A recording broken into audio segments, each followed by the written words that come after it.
Hey, how's it going? I hope you're doing well. We're starting a new game tonight, and it is Crash Team Racing Nitro-Fueled. I've played this game before. I do actually really like this game. Crash Team Racing, the original, was one of the few PlayStation 1 games I had as a kid. Like, I was much more a Nintendo person. Even like PlayStation wasn't like really like, you know, even like the PlayStation N64 wasn't massively like my era of consoles. That was, I sort of had mostly whatever my like brother would have, sort of thing. But Crash Team Racing, the original Crash Team Racing, was one of the few games I did have for the original PlayStation. I think I must have played it at like a friend's house or something, and they let me have that and their copy of Spyro 3, Spyro Year of the Dragon, which I talked about before when I played Spyro Year of the Dragon.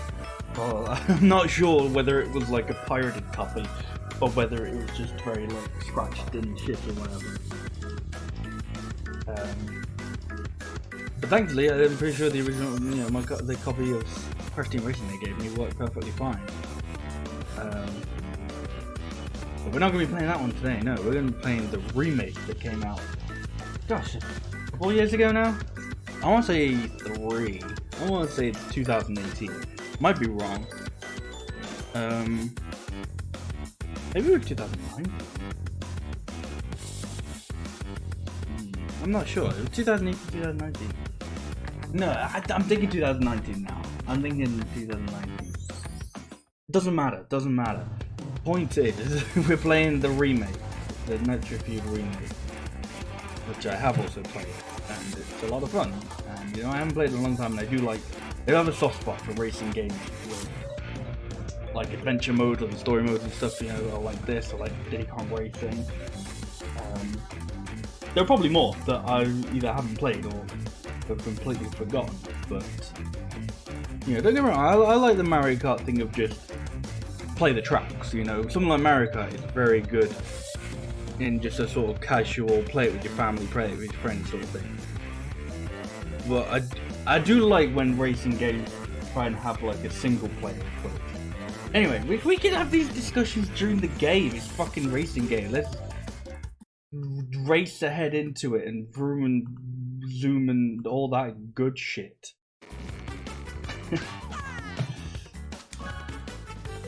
So okay, I specifically haven't like checked whether or not anything, because I've already accepted this remake because I played the game when it came out.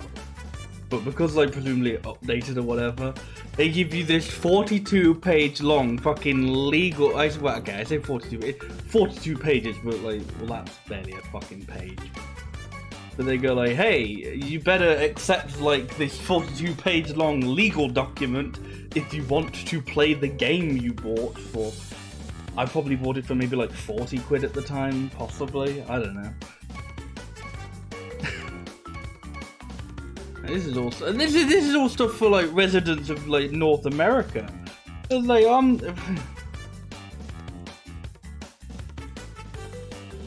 without prejudice to any other rights of Activision, this agreement will terminate automatically if you fail to comply with its terms and conditions. I mean, what, like, whoever like decided terms and conditions should be a thing needed to get a smack on the head.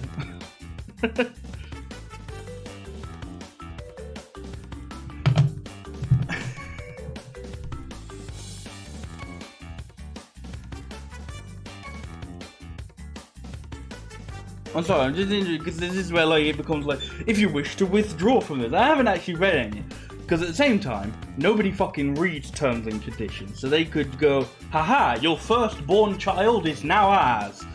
And they could act upon that, and they'd be fooled because they'd probably be waiting a very long time for my firstborn child. But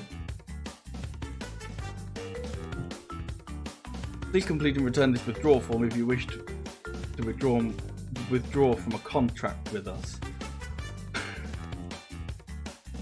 So I go like send them this and just go, no, I do not wish to agree to your license and agree. Like, I'll play this game, and then when I'm done, send them this form and go terminate the contract you can't have, I don't know, my fucking data or whatever.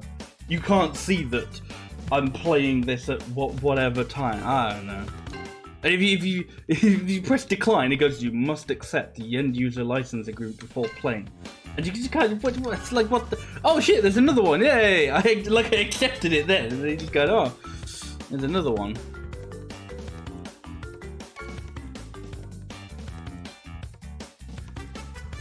Yep, so you accept that we can have any of your data. We'll sell it to whoever the fuck we please, and you won't be able to do shit about it. And if you don't like that, well, you can suck for PP.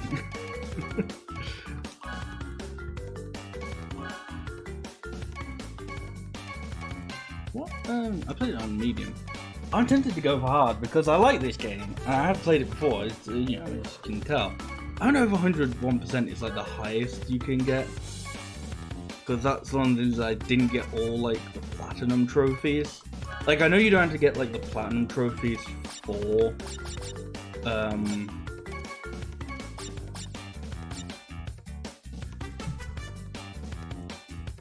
no, I kind of like having I like the Nitro-Fueled mode.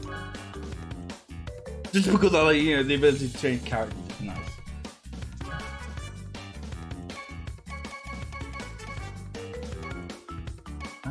Okay, so I've still got like all the characters that I would have unlocked. Which is barely any of them. Fixed Rillaroo. What's fixed about him?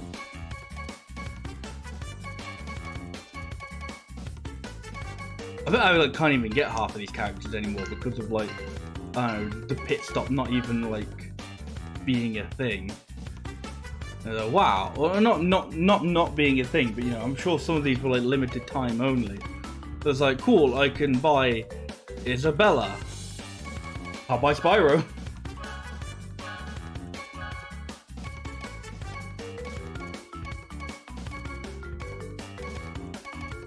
I would fucking have Isabella as well, so why he's going like, hey, you can buy this person. You already have this person. Okay. Who should I play as? We'll go with Fake Crash. I don't have actually. I've got some wacky skins for some people.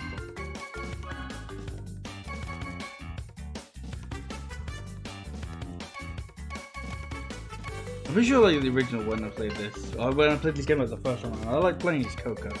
Like Coco was like my main. I like Beach Coco.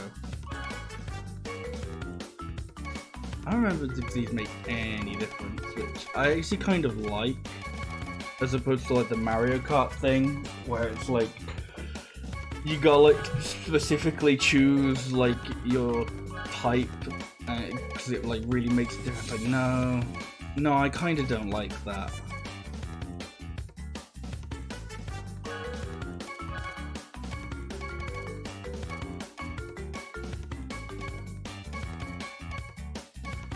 Yeah, so I've got Relic Gold and Relic Sapphire. Don't even know where it is. But I don't have the Platinum one. Again, like all the Platinum relics, because that's a touch too CBT for me.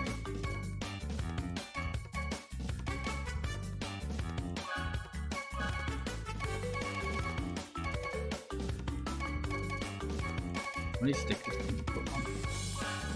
Just the one, huh?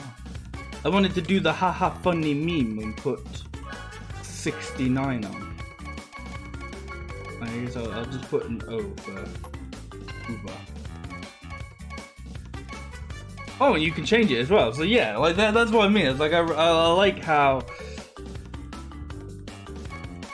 they let you, you know, do the whole like customization of your car, and then you can just go, actually, I don't like these stats. Let me have this character instead. Let's go for balance at the moment. I might change it later. And I'm gonna get like back into the game a little bit. Remember how to play and all that shit. I don't know, Mario Kart, I can just like pick up and go, yep, I know exactly how to play Mario Kart. It's easy. Crash Team Racing, I think, is a little bit harder than that. It's got a little bit higher of a skill ceiling. Another thing was, I do like this game. It's not exactly the kind of game that I could like go, hey, I'm going to play this with my friends or family or whatever, because it's a bit more technical than like regular Mario Kart is.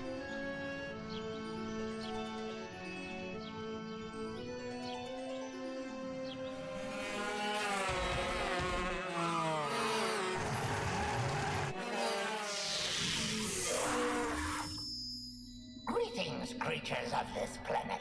I come to compete. You can't see like the first few words. Earth slugs like to race, eh? Hey, Kira, how are you doing?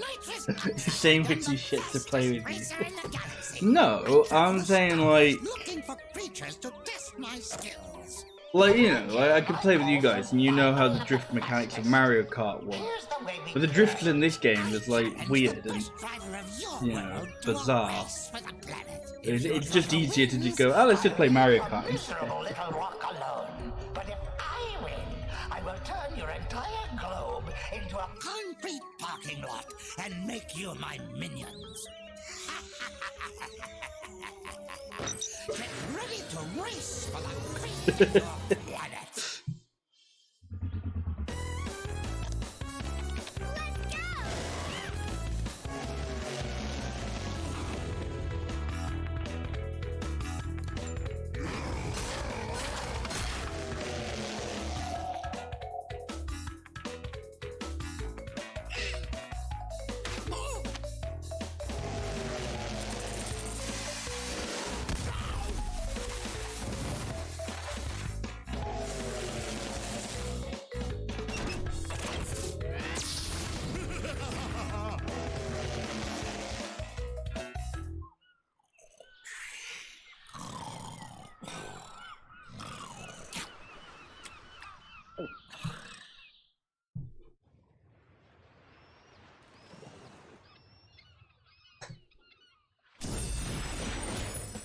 Welcome to the adventure area. You can travel around this area and practice your driving skills. Still waiting for you to bust out Lego Island. I reckon I'll do it eventually. When they flash, it I don't know when. signifies they are open to play. To access a racetrack, drive into a warp pad that has an active vortex, and it will take you to the track. I would like to go through like a bunch of the Finish old track like in Lego first place games to win a trophy. before they all just If kind of you became collect more like the trophies, same other thing. tracks will unlock. Good luck and drive fast. I thought we were gonna say drive safe, and I was like, no.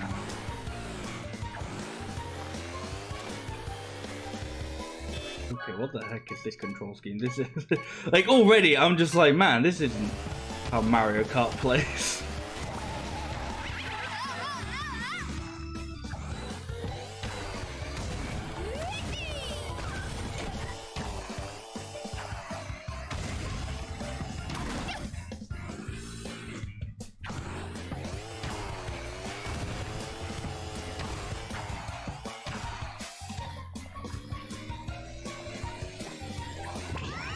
Okay, let's go. I reckon I've got it already. I've got it down.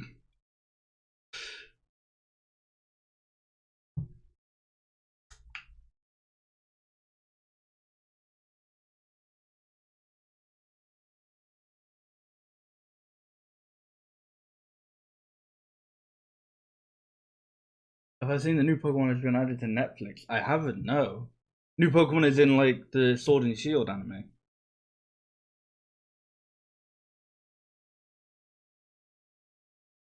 Or is it just like now all of Sun and Moon is finally on there?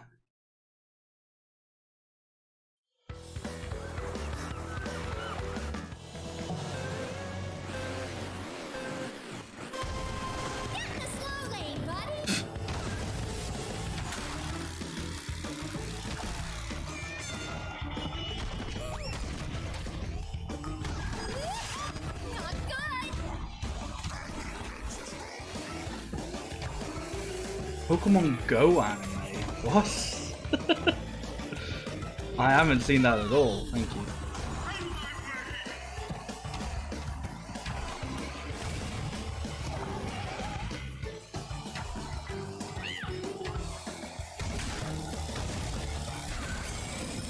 kind of glad I didn't put this on hard.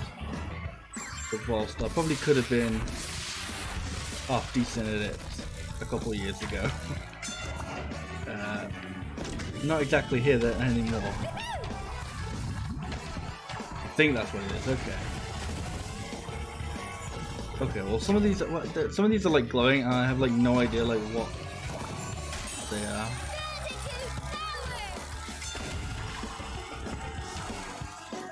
They created like this weird like golden bumper.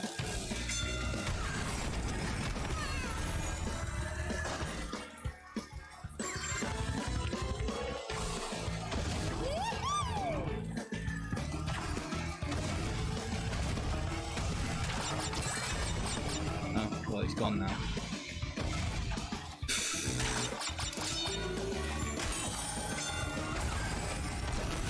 Thank you.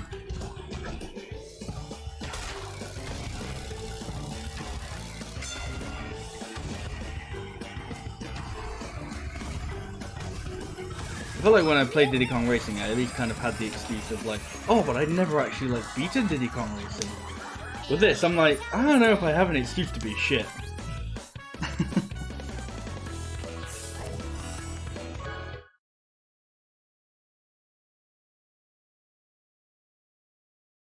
How are they doing a Pokemon Go anime? Like, because well, I want to say like surely that's just Pokemon, but I don't know. Like, we can't have like Ash fucking about the real world. That's spooky.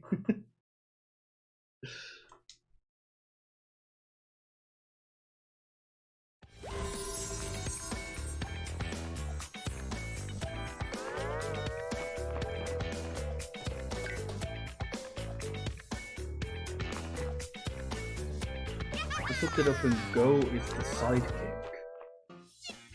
Congratulations. I didn't realize there was a character in Pokemon Go called Go. You can go faster through turns by power sliding. Thank you, yeah.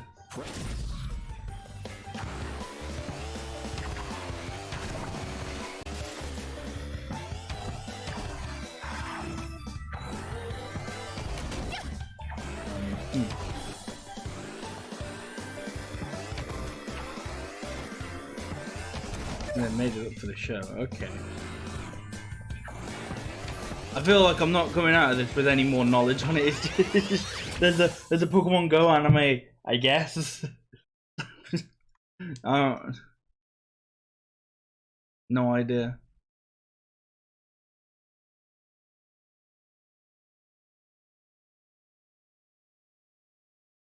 Maybe I'll have to look into it myself, possibly.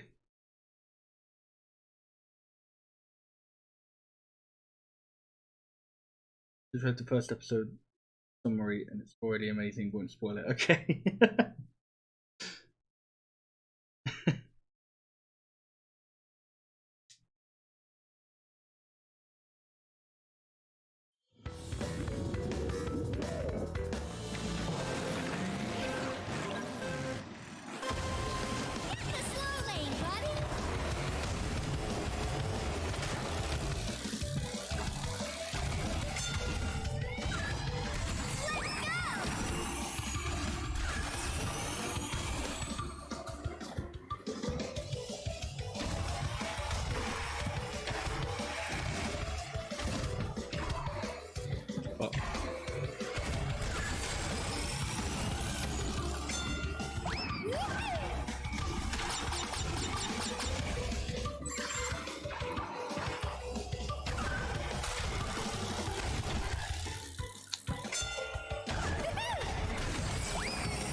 Oh wow.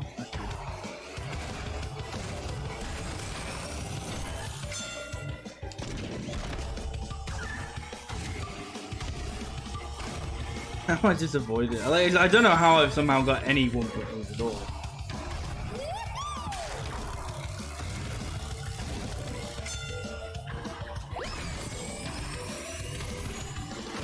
So it feels like I do just keep avoiding it.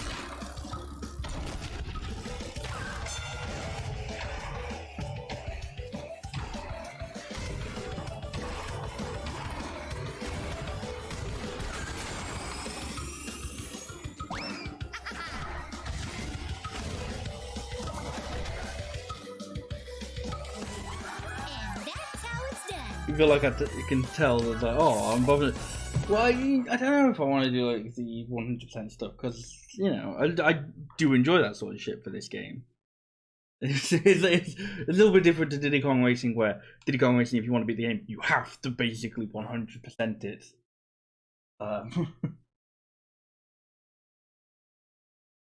You know, doing like the relic challenges and the CTR token challenges and whatever.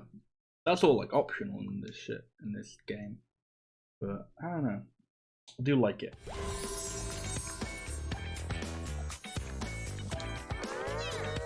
I tell you what though, I did forget, for despite it being a racing game, how slow it is sometimes. Like outside of the races, you win a trophy.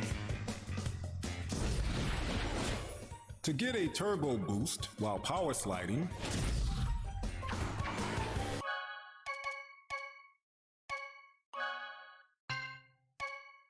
options, there you go.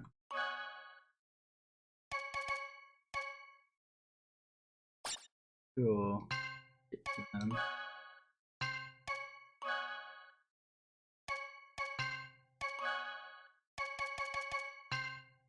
I didn't know they had a thing for legacy music.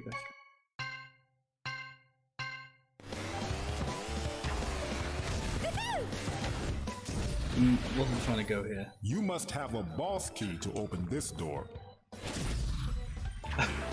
I mean, it's very telling when like any character just like gets interrupted by like driving there. It's just like, oh my fucking god, just let me do driving again.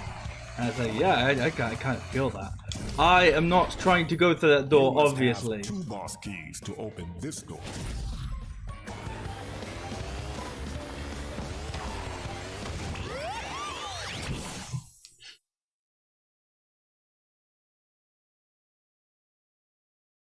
Yeah, I mean, loading screens are a little bit slow. You gotta sit through like the whole, or like, you know, half, I guess, of the fucking like victory animation.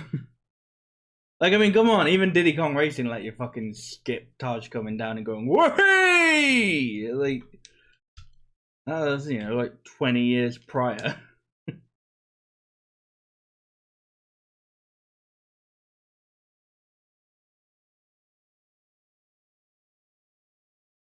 I feel like I always say this when the loading times are a bit, but man, if like, I feel like you know whether or not your loading times in the game are good. And I think it's like, okay, if you know they're not that good, just put in music. You know, I'm not gonna be mad that you've acknowledged that your load times are a little bit bad because you've put like a song in it. But my god, it helps with just making it feel a little less painful.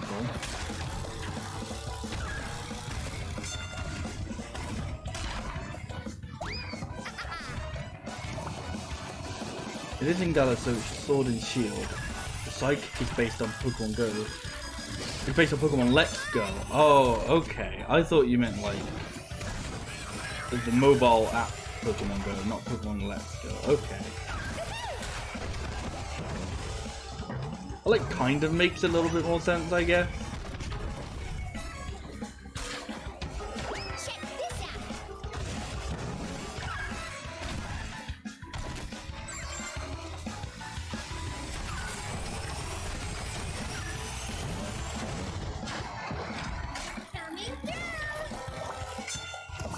Yeah, because at least like a Let's Go could kind of be like, oh, I should decide. You know, I don't think they do the sort of like reboot thing, like outside of the films that they did.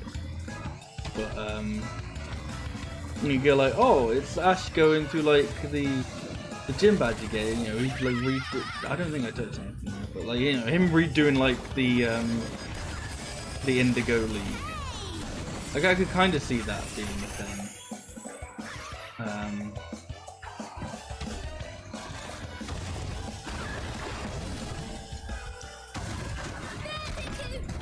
Oh my gosh, what is with this track?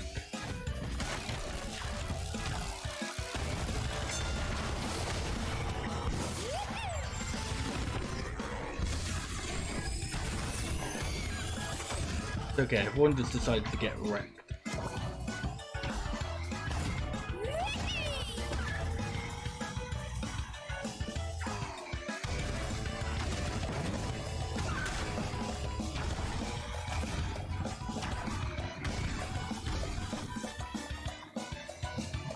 I didn't get anyone to send this in.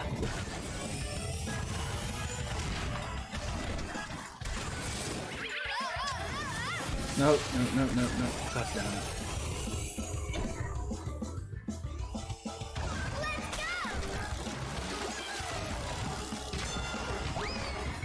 Oh, okay, good.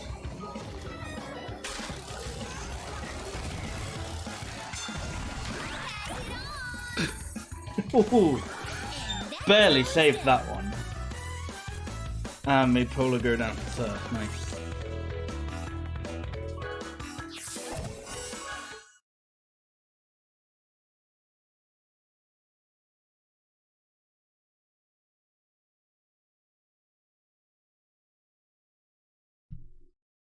I'm trying to think of some more games that have like more racing games that have kind of like story modes and shit. The one I kind of remembered was the Lego Racers sequel, Lego Racers 2. Whoa, what a crazy name for a sequel! Because Lego Racers was just kind of that typical, I guess, like racing game sort of thing. Like, you know, I guess it had a progression, but it was just, you know, it's very simplistic. It's just like, oh, beat one cup to unlock the next cup sort of thing. When you get a TNT crate on your head. I know I have played this game before, Aku, thank you. But I remember Lego Racer 2 had like a whole story thing. And like an overworld that you could like drive around in. And like missions and shit. And I never really like got into the Lego, like I played the Lego Racers games, but I feel like I never really got too far into them. I think Lego Racers 1, it was probably because I wasn't that good.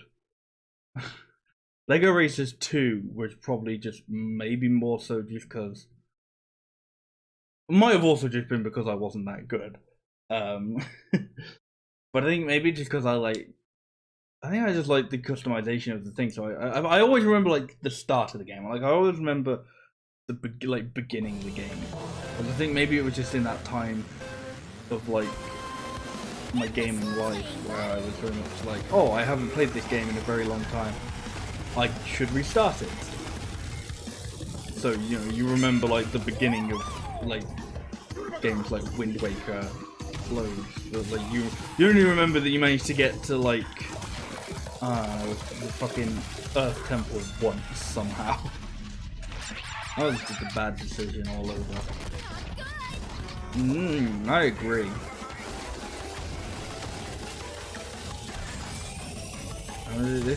Actually, I think this is like one of the quarters I still haven't done Platinum Relics in. Like, this course sucks a lot for like the time crates.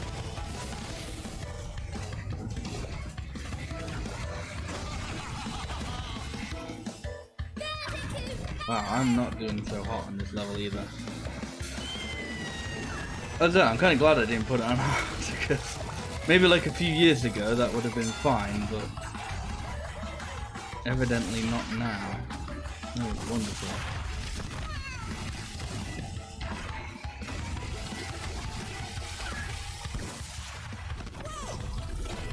Whoa!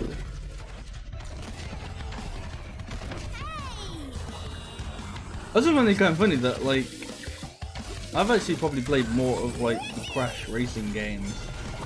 Specifically just this one.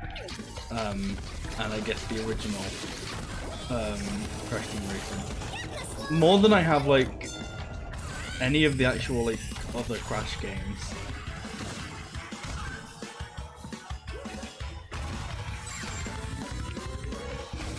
Like, I'm probably like, I've definitely put more time into like Crash Team Racing as a whole than I have like any of the other Crash games.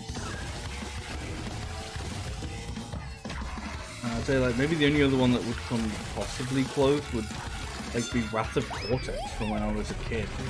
But even that, I doubt I put like that much time into.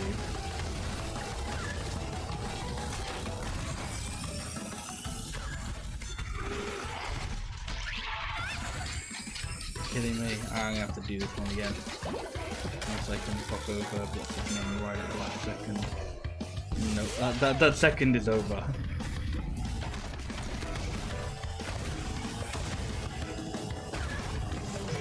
It might be time for an upgrade.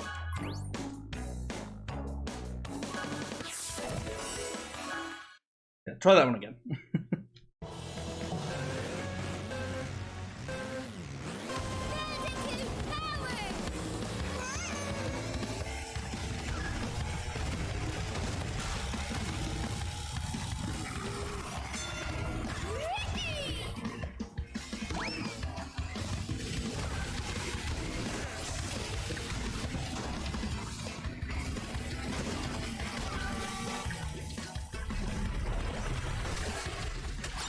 Ooh, just about got there.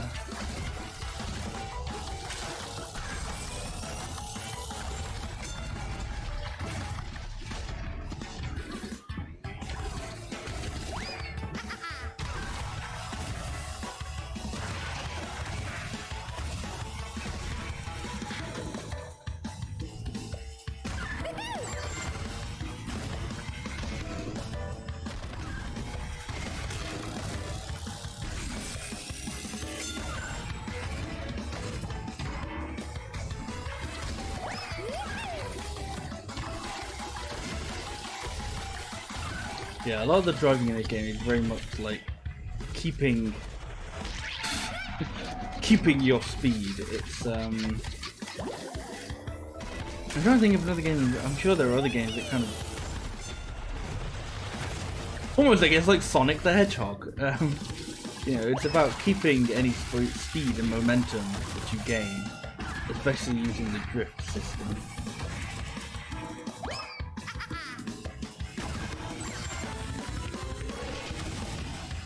Once you get like a good amount of speed, you can just keep on going.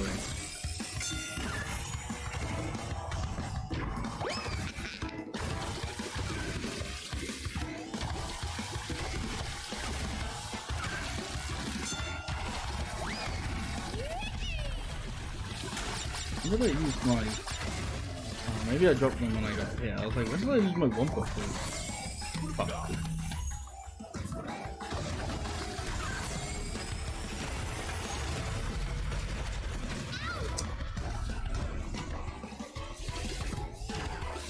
Said it was all about keeping that speed.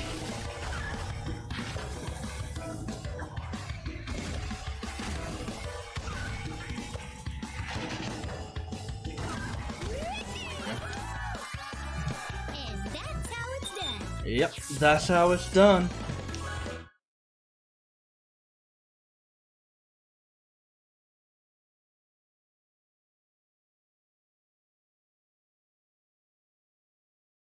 And just like Diddy Kong Racing, this game has boss battles in as well. So, I don't know. I feel like Diddy Kong Racing did them slightly better because they gave the bosses their unique courses. Where in this game, it's very much just the boss will have a level in that sort of cup, as it were. It sounds like, yeah, okay, I guess it makes sense, but yeah.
That's the thing. I guess like I don't know if it was just because of the adventure mode. Like maybe it was, but like that's why whenever I like as a kid, whenever I thought about this, I don't know. To me, it was always the comparison of like this and Diddy Kong Racing, but you know, not really Mario Kart.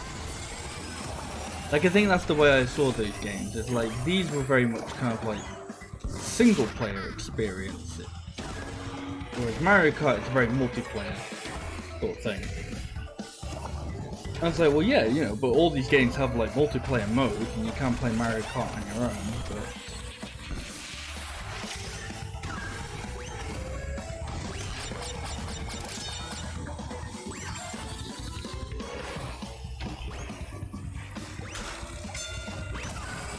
I just ran like straight into that.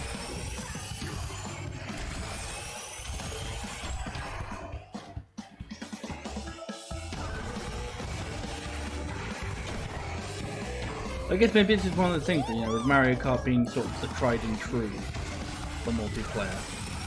It's like you can prefer this, and this is fine, and this is good or whatever.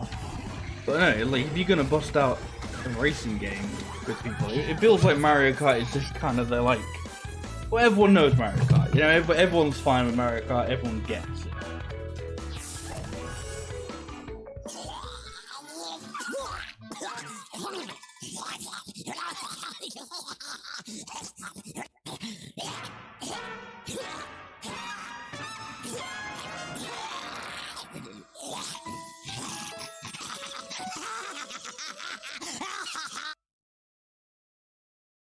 Very cool.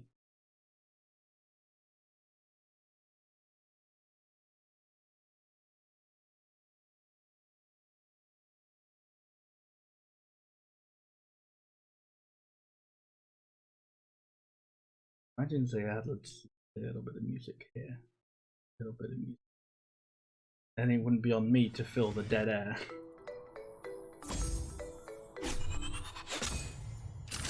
Very nice one, though. Fill the dead air.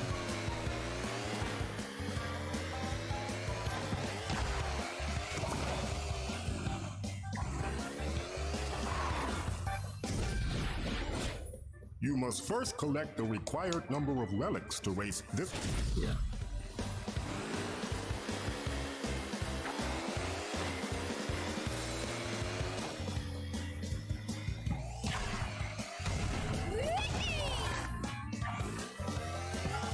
Still don't know what like these weird like egg things around the place are. Like they definitely feel like there's something, because I don't remember them on the first time. And if I bet even if I saw them on the first time, I probably would have given them a cheeky Google. I was like, well, what the fuck are these?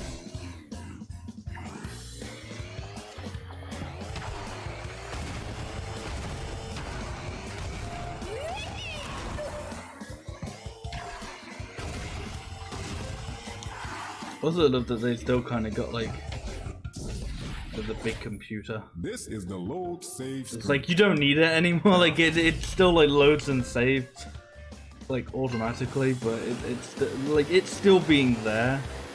If that's how you'd save in the original, it's kind of just like I don't know. It's neat.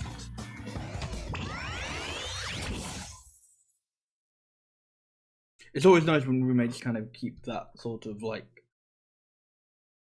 sense of preservation or like homage to the original. You know, like when they have like we've kept in like the original music for you to switch to.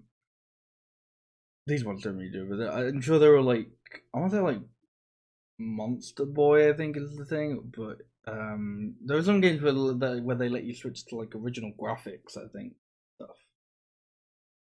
This one kind of, but not really had that. Where like there was like a low poly crash you could get, but that was like only on the PS4 version.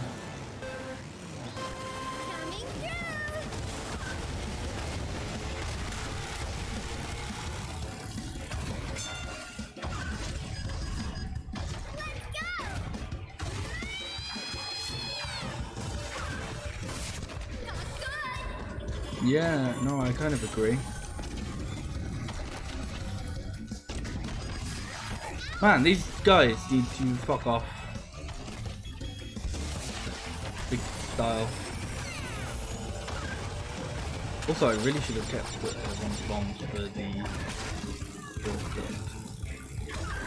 I completely forgot about that.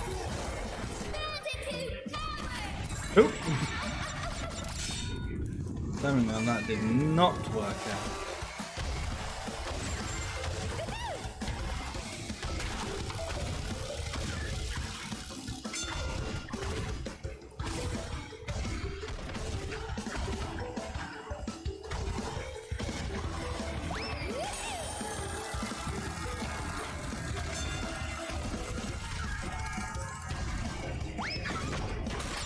I wasn't sure if I'd be able to do that. Also, I'm pretty sure I've ran past it now. I'd have to like slow down.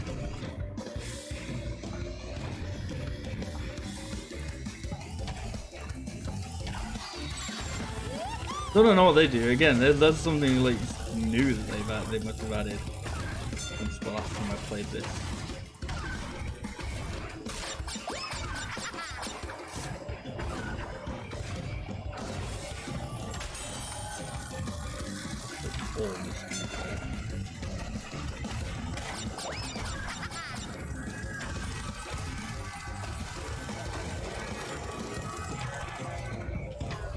Fuck, come on.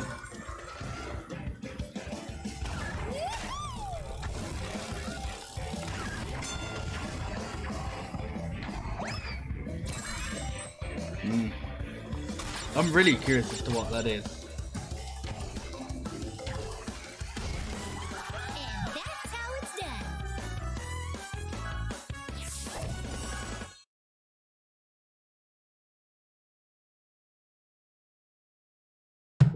Loading screen. The problem, you know, I like my Switch, don't get me wrong, but this is sometimes the problem you get if you get the Switch version. You get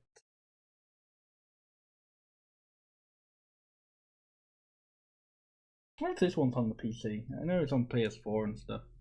I remember if the Team Racing got a PC release. You know, I know the Insane Trilogy did. I'm pretty sure Crash 4 is on PC.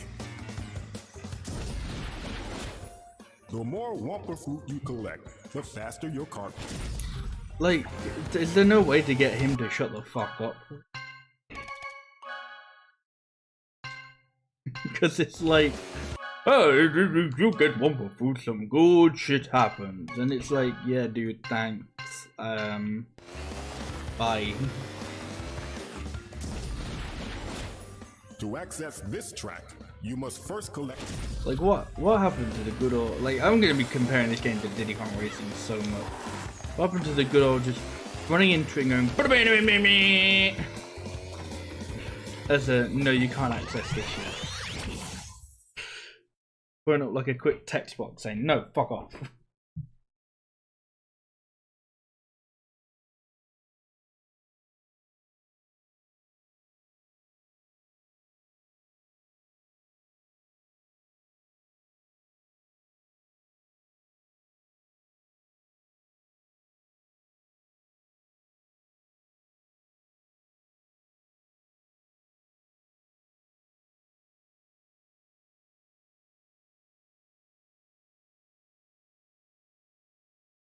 I always wondered why this game was called Crash Team Racing, you know? Because eventually they did do like,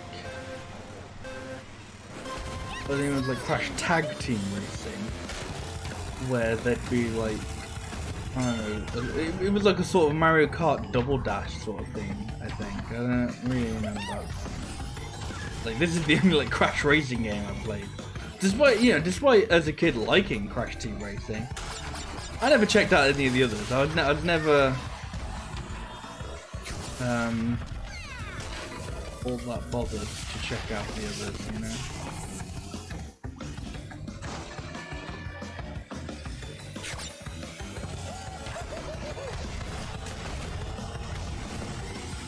It's kind of funny how that sort of works out, because I liked Sonic R as a kid as well. Never checked out any of the Sonic racing games. But like, I don't know, that kind of like has like a thing to it though, because it's like, oh, you know, the Sonic racing games aren't really like Sonic R. Sonic R is very much a one-of-a-kind thing, you know. There's nothing quite like Sonic R.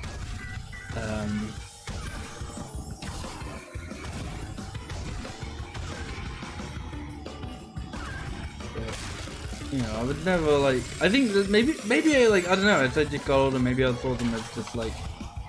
Well, okay, I guess with the Crash games, it was more just like, well, I was never really that into Crash. Like, I had Wrath of Cortex on the GameCube, which is one of the, you know, less favorably looked upon ones in current times. My friend had Twin Sanity. I remember playing a bit of that, thinking it was alright.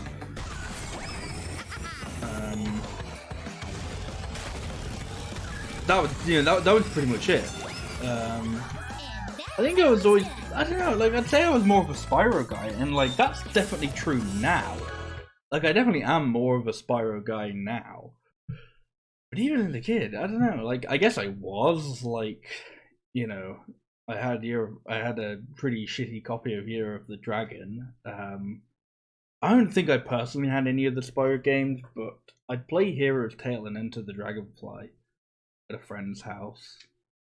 I never played any like the Legend of Spyros or whatever. I liked one of the I don't know whether it's Seasons of Ice or Flame, but I liked one of like the weird top-down isometric Game Boy Advance ones. Like I had that and Crash Nitro Kart on a GBA like multi-pack thing. I definitely remember way more of the Spyro game than I do of the Crash game. Trophy. If you hit the accelerate button, you can go fast. Thanks. Appreciate it.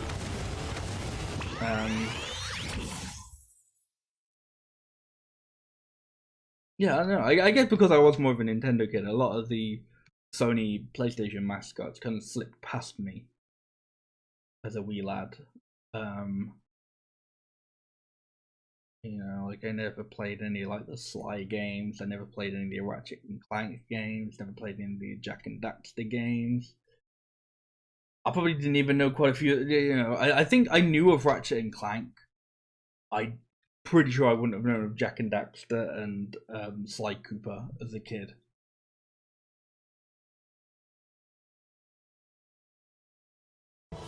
You know, I knew there was Crash. I knew there was Spyro. And I think at some point I would have known, oh, they've seen better days anyway.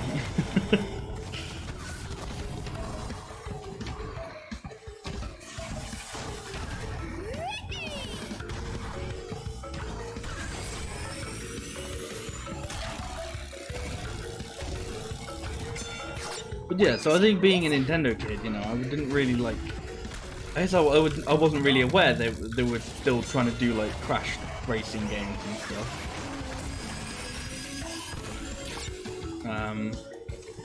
But whenever I'd see like the Sonic and racing games, I think that was when I would just kind of go like, if you've got Mario Kart, what's the point, you know? And obviously I can see kind of the difference now. But I don't know, I think for me it is kind of like for a racing game to be, I don't know, to like not justify a racing game. Because games can be, like, they can be different enough, but I think it does just kind of fall into that thing with me personally, is that Mario Kart is just a tried and true classic. So, you know, if a game's gonna come and try and do something different, it's like, yeah, but, you know, like, I'm always gonna bust out Mario Kart with the family, you know? We're always gonna pop on, like, whatever, like, the latest Mario Kart is at the time.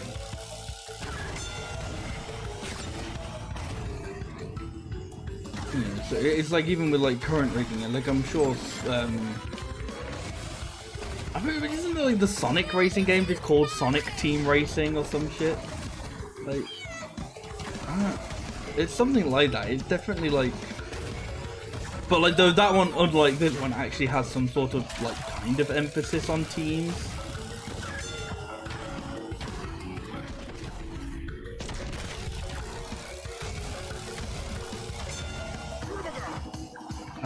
You know, it's like I look at that and go, okay, that's fine, but you know, as like cool as I'm sure controlling it is, or whatever.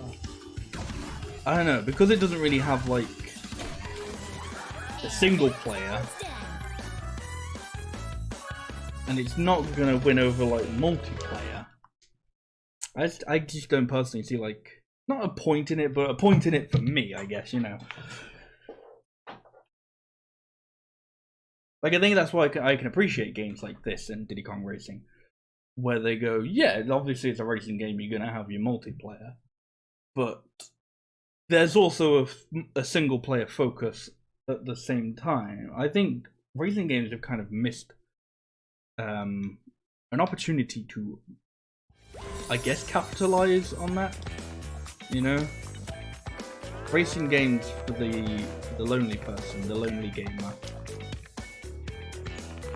I guess it's the same with sports games, really. And I guess racing is a sport to some. Congratulations. You win a trophy. You can get a hang time. Oh my gosh, I have literally heard all these fucking hints before. I'm not even on like a new fucking account, I'm just a new file. They get might not be a good reason, but still, shut the fuck up, Aku.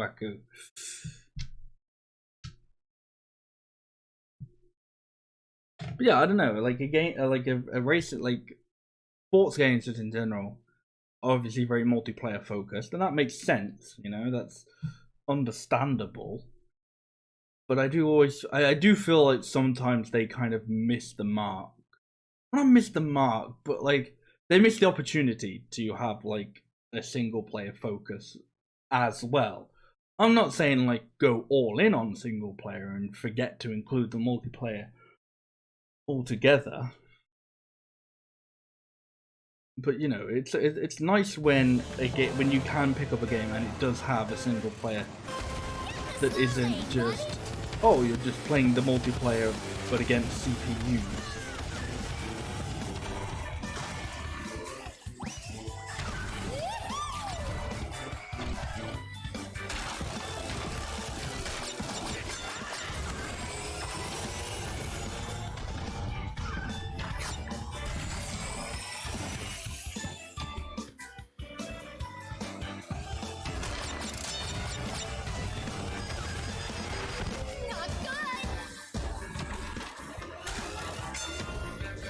Aha, screw, I don't know, whatever character you were.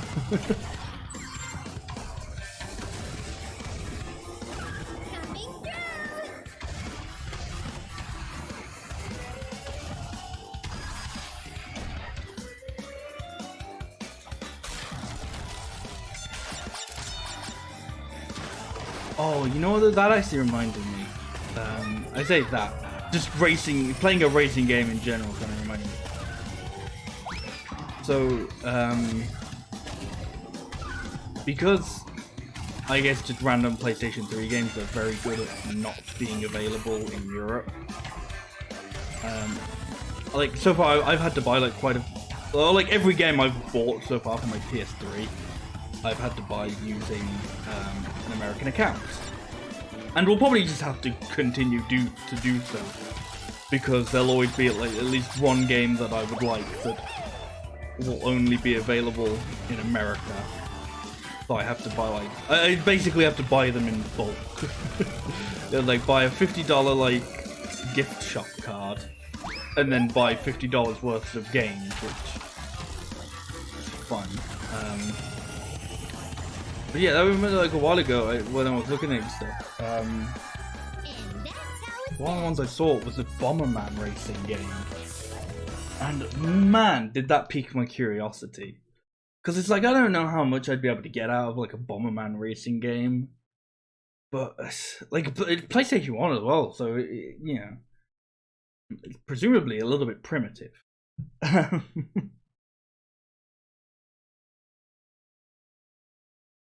But like, they're all like racing on like these sort of, it's like kangaroo sort of things, which are in the game. Like, I'm pretty sure what it's in like the fucking weird like Game Boy, like handheld games, I think, maybe.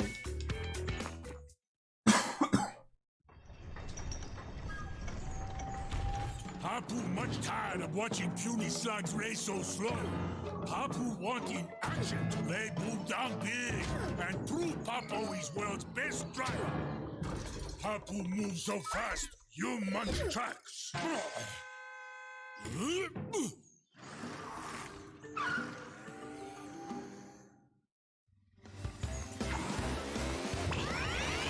But yeah, I don't know. Well, a Bomberman racing game just like seems very interesting to me. Just in any sort of concept, like even without the fact, like even if you know, like with or without the fucking like giant kangaroo things they're sort of riding on. It's like a Bomberman racing game. It's just so weird. I feel like we've missed that point where everybody wanted to be a racing game at some point. Like that was very much a that part in gaming history, when like this was coming out, the original version of this anyway.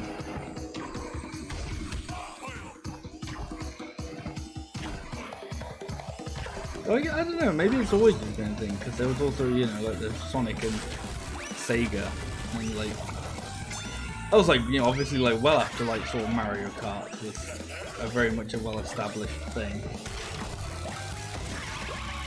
Man, I wish I was doing good.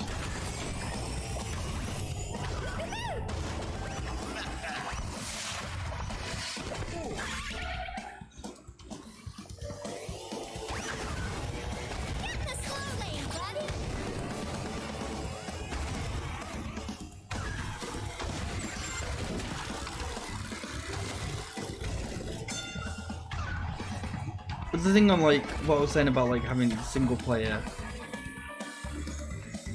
focus as well is like that's what I mean with like the Bomberman racing game. It's like I can't imagine. Oh, okay, yeah. It's like I can't imagine like a Bomberman racing game on any shape or form being like so good it like takes over whatever like even if Mario Kart isn't like your multiplayer kart racer of choice. I can't imagine that like a Bomberman racing game being the next, like the thing to dethrone that, Hey, you might like it, it might be like a quirky little time, but I can't imagine like it being the next like champion of racing games, God fucking damn it. God fucking damn it.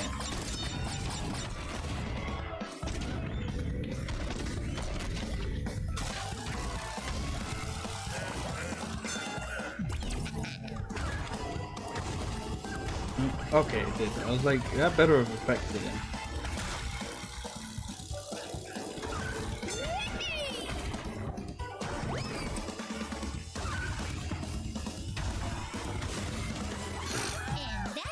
That was kind of almost complete luck. Not even almost, that was complete luck. I managed to get... It's a good item. Papu not himself today. Maybe Papu not eating a big breakfast. You are fast for being so small. Here's key to help.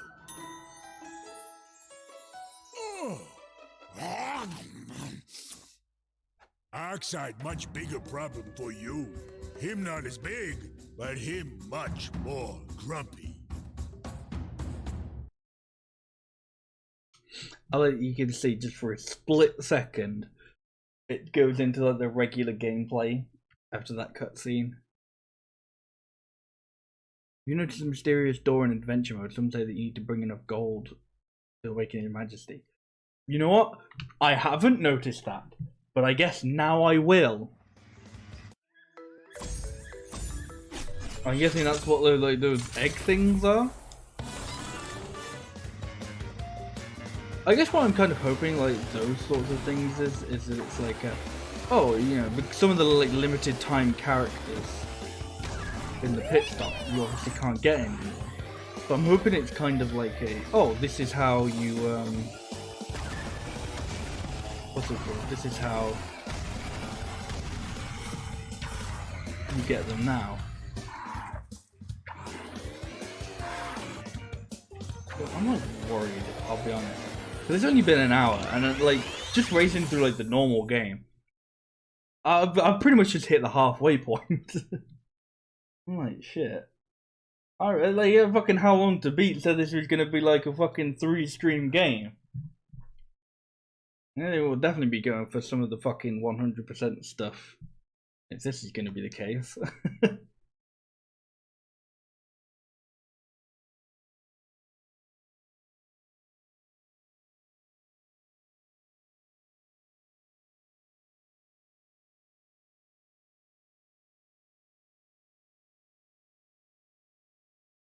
Enjoy the silence.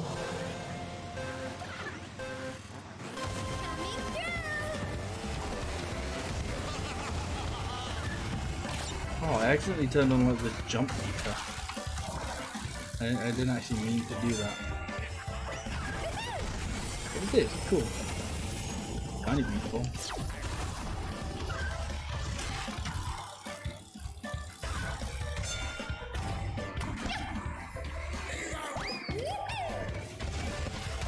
I'm trying to think what other like weird series had racing games that just kind of make you go, why did you get a racing game?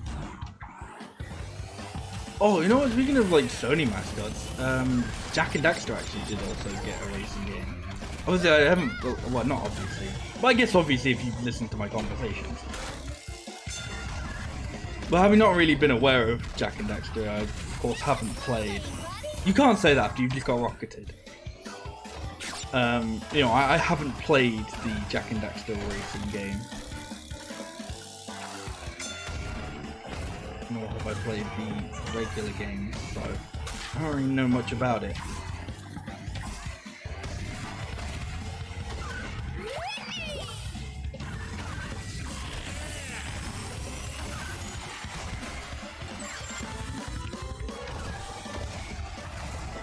I mean, Kirby had a go at having a racing game with Kirby Air Ride. I think to me, Kirby Air Ride is like, again, like I feel like playing this game, I'm going to talk about like racing games having a single player focus. And stuff. I feel like maybe that's obvious because, you know, I'm playing a single player racing game, or not a single player racing game, but, you know, I'm a single player playing a racing game. But yeah, I don't know. I think Kirby Air Ride is a game like in hindsight that struggles from that. Like Kirby Air Ride was never like, oh, this is gonna be like the new Mario Kart, the next Mario Kart, you know. Like if we were looking for, like if me and my friends were looking for something like Mario Kart, Kirby Air Ride wouldn't really come up, you know. Kirby Air Ride, we'd play Kirby Air Ride together, but Kirby Air Ride would come up for like different reasons. Like we always liked the city trial mode and stuff like that, where it was more open world fuckery. You know, it was a lot less of a racing game, the city trial mode. Like, you know, I'm sure many people who played Kirby Air Ride in their youth, like that's sort of their memories of it, you know, is playing city trial. And it's not because, like, you know, the regular Air Ride mode or the top ride modes were bad.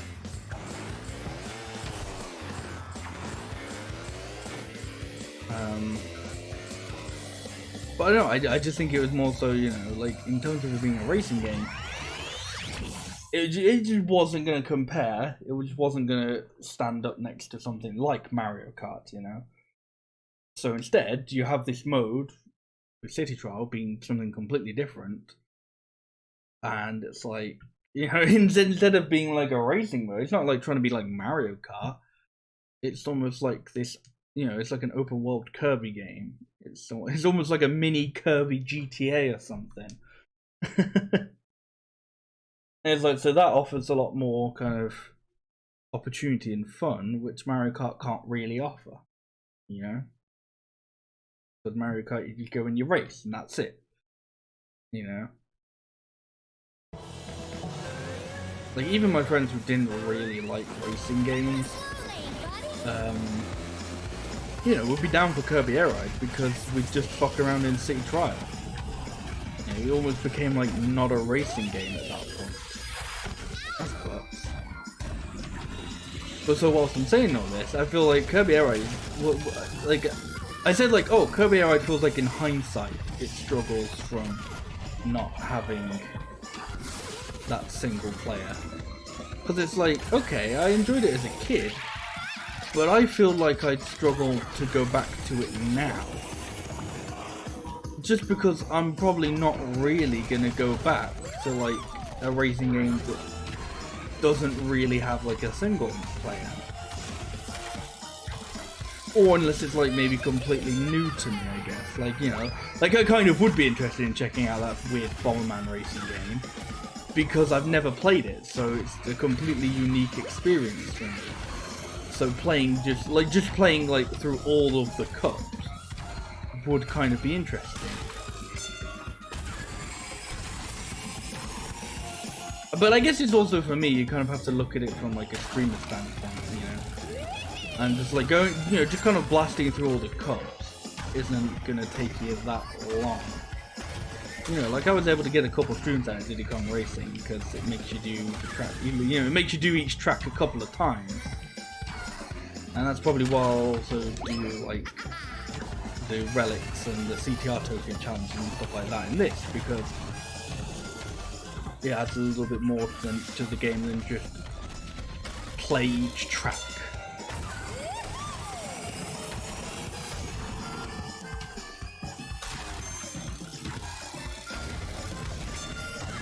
But I guess like outside of unlocking things, and like the checkboard, Kirby Air Ride doesn't have that sort of thing. So it's like, you know, like, you know, I'm sure Kirby Air Ride would be a good fun game to like replay, but it's like, you know, I don't think I'd stream it because it would almost just be sort of like a showcase, and it's like, I don't know, people know Kirby Air Ride, I guess. I don't really need to like showcase Kirby Air Ride, you know it, you know.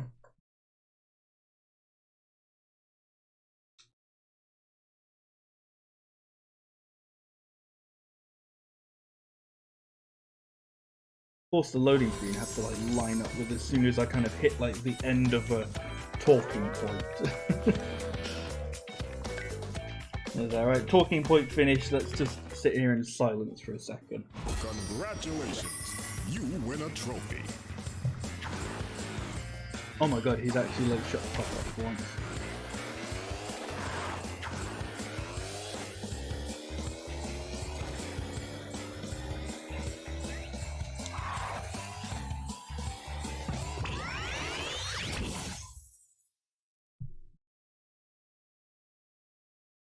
I think that's also like an underrated thing with these games. You know, with this game, Diddy Kong Racing.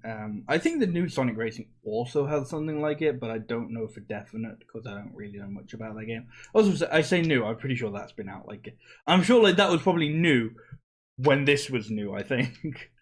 Like, I don't know. I just remember like playing this game and like watching a video on it. I'm pretty sure they were like both relatively new at the same time. But maybe I'm completely off. I don't know.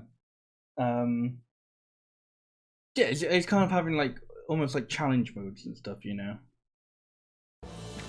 Like for pure racing, I'm gonna say just gonna say a lot. For pure racing, you're just not gonna beat straight up Mario Kart. And maybe that's not even necessarily because Mario Kart is like the best. But I think more so because Mario Kart is just the most accessible, you know. It's very easy to understand. It's very much like a party racing game. If you want to like invoke the kind of like Smash Bros into fighting game argument. You know, it's very much like a party racing game. I mean, you know, it was like, I mean, Mario Kart kind of invented, I guess, kind of the kart racing genre. That was fucking brilliant. I threw that right into myself. I don't mean the kart racing genre is in like the racing game genre, like, but I don't know, like more so like specifically like mascot kart racing, you know, and like that sort of thing. Get in the slow lane, buddy.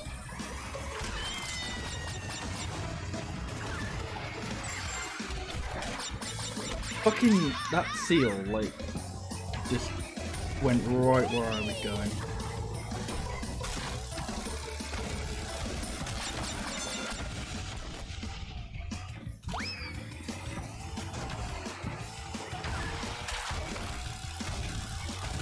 But no, so it's like this game having like the CTR tokens and the relic challenges and stuff like that.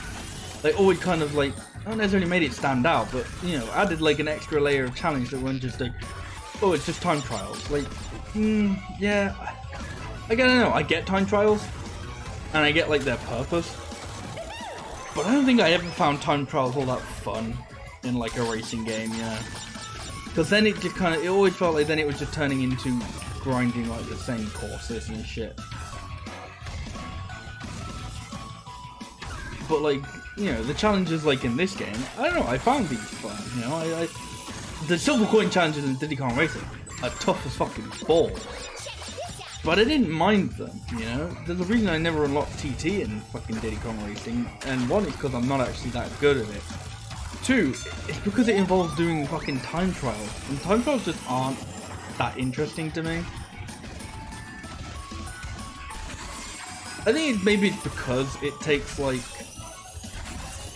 the sort of, you know, it takes a game that was built in like an engine specifically for a party kart racer, and then goes, okay, no items, no other CPUs, none of that, just race. And it's like, oh, but that's no longer fun.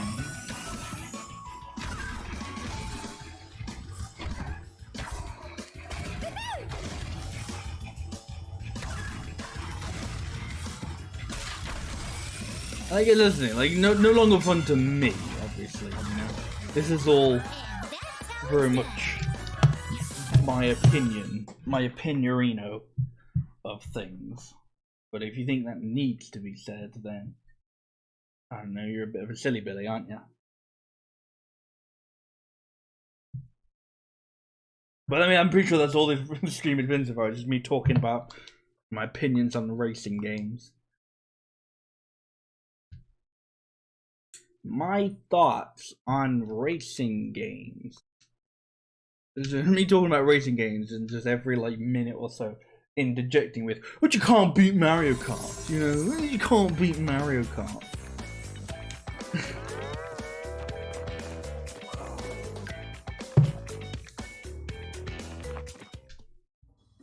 Congratulations, you win a trophy.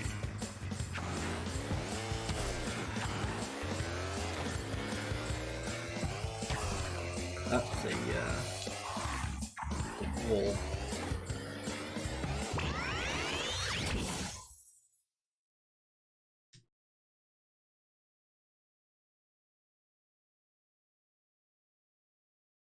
No idea what ring route is. Like, I've been seeing like these loading tips, and like they must have added so much since I last played.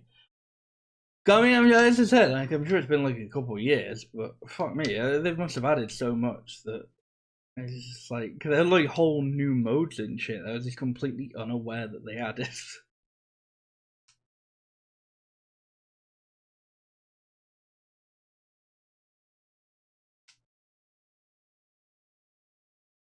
Like, I have no idea what ring rally is. I have no idea what these things with the gold is or anything like that. I don't know what these wacky Wumpa do. Well, yeah, it sounds like I just don't know what like the basic Wumpa fruit function is. I meant like the weird like golden ones.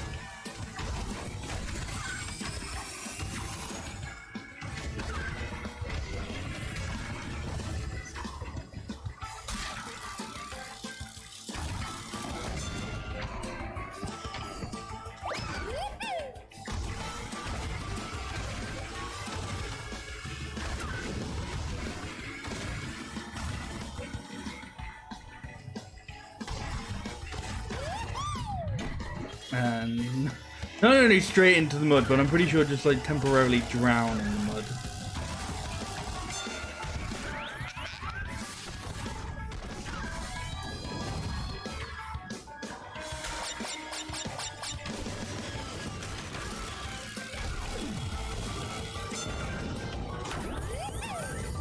I forget that your shield goes if you don't like, use it, I guess.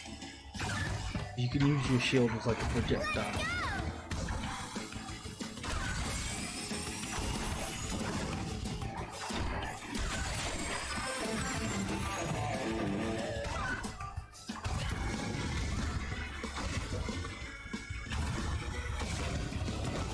That's the thing I feel like racing games are maybe too scared to try, is have as many wacky items as Mario Kart. Like, don't get me wrong, there are some absolute fucking shit items in Mario Kart. Like, I mean, the coins in general are pointless and stupid, and getting them as an item is infuriating. The boo isn't really ever that great. The lightning is just like way too overpowered. But I don't know, like, I feel like outside, like, there are also some like other kind of shit ones, but I don't know, like, I feel like when it comes to like other racing games, they're usually very play it safe with their items. They go, oh, here's the speed boost.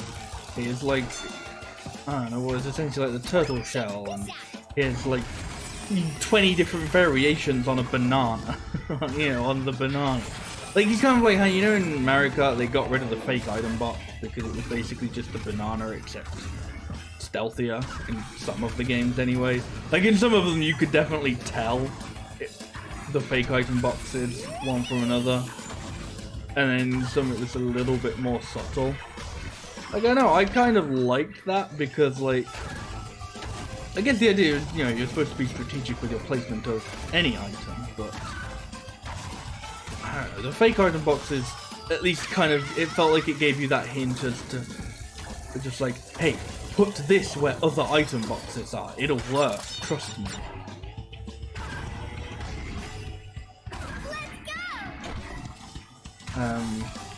But yeah, like, I don't think there was ever a confirmation from Nintendo. I don't think anyone was asking for it. But I'm pretty sure, like, you know, the fake item box got removed because it was just like, well, it was just the banana. But again, it was, you know, it was just like a banana except sneaky. A lot of these racing games just do that though. They just go, right, here is the banana, but except not sneaky. You know, like, this game doesn't have like a fake Wumpa box or whatever. It's just got like a bunch of things that are just like, hey, here's the 2 different potions. Essentially, the potion, that's almost sort of like the Diddy Kong Racing Lego Racing style, where it's like, it gets better if you've got like the Wumpa coin to upgrade it. Well, I never know, because it's got like the potions, but then it's also got like the TNT or the Nitro crates, and it's like, well, they kind of just do the same thing. You run into them and you go, whoa. And then, you know, it's got your boost, and that's fine. Everyone needs a boost. You got you got the rocket. You got a shield. You got like the kind of lightning strike.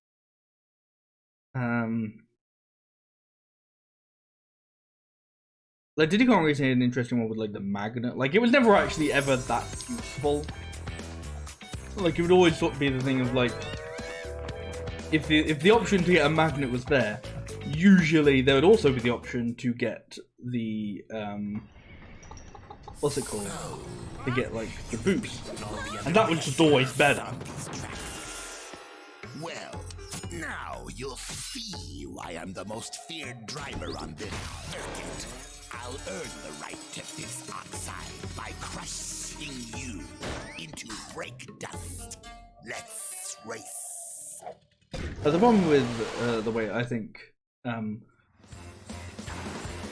the sort of like upgrade item system works, like in games like Diddy Kong Racing and Lego Racers, is it forces you to hold on to your item, and that's not necessarily a bad thing, but basically, like, it always just kind of ends up turning into get a boost and hold on to the boost until you have like the best boost. You know, like the strategy in Lego Racers is just like get a boost and then upgrade it until you have the one that like literally warps you half the map.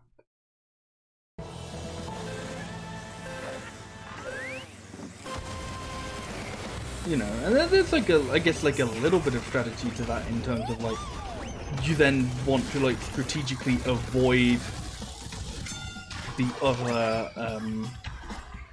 items because they replace them. You know, like running into an item box in this game and Mario Kart when you've already got an item, that doesn't do anything like funky. That doesn't get rid of like whatever your item was. It just gets rid of the item box.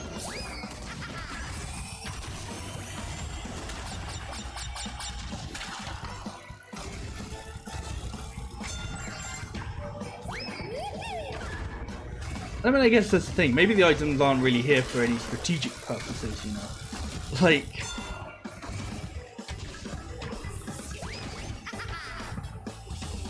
Like, you know, the way you use items in a game like this or like in Mario Kart, it's very much just, you know, you get the item and you're probably just going to use it. Like, there's no real reason to hold on to items in this game at all, you know? There's like kind of a reason to hold on to items in Mario Kart. But that's more in like, I guess, a defensive sort of style of play.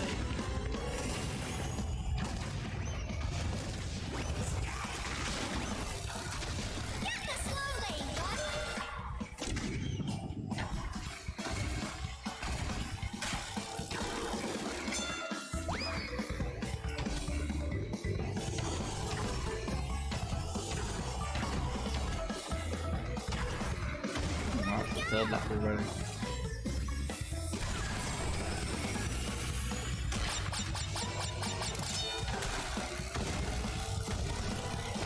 I think at the beginning I was kind of like, no, maybe I shouldn't have. I'm glad I didn't put it on hard. This would have been embarrassing. And now I'm just kind of like, man, I kind of wish I put it on hard because this is embarrassing, but I guess also for the game. You're not so slow after all. Surprised me, you did.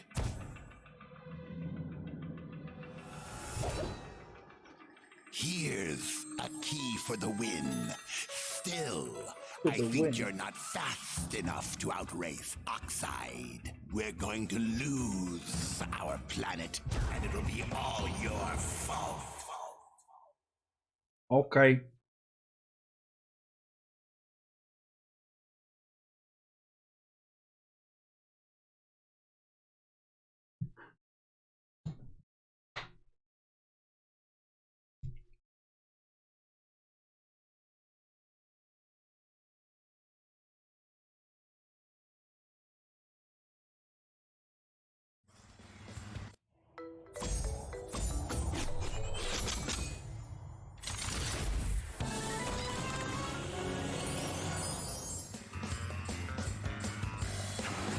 It's interesting, isn't it?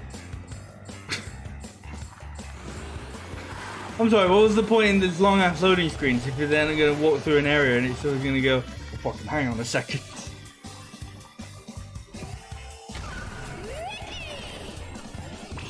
But no, I like how the doors have like these big keys on them, or big locks on them for big keys.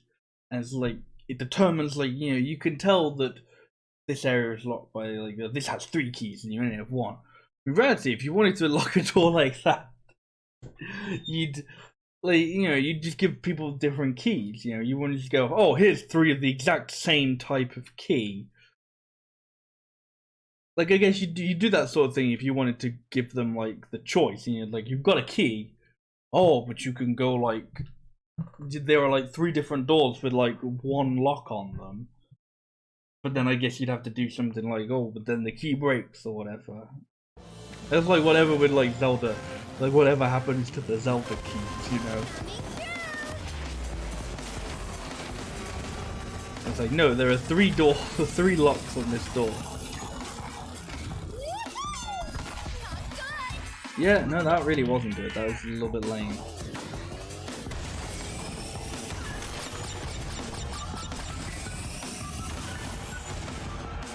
This is like a really good level for keeping a boost going. Let's say fix it. Like, I'm sure you could keep that, like, super duper, like, blue nitrous or whatever going, like. for really long.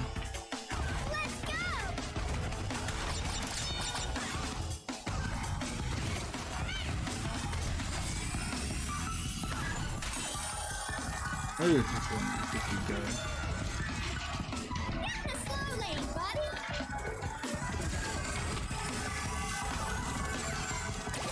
buddy. Yay, I got whatever that is.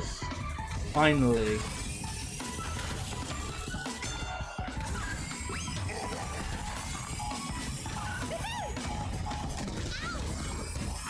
Well, at least I took a couple of people down with me.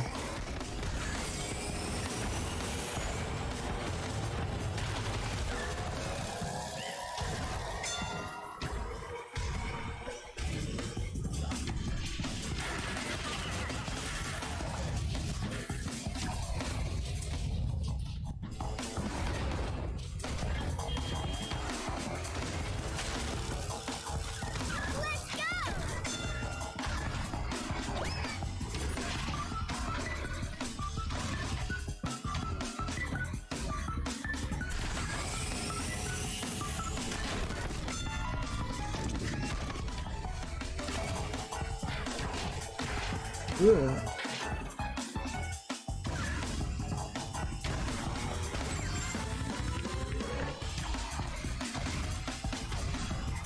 Up whatever, like the gold Wumpus or whatever I got.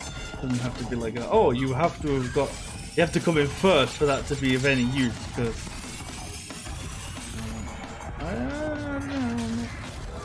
I mean, if he's gonna do that, then yeah, I will just get first and see you later. Wait, what? Why are you here?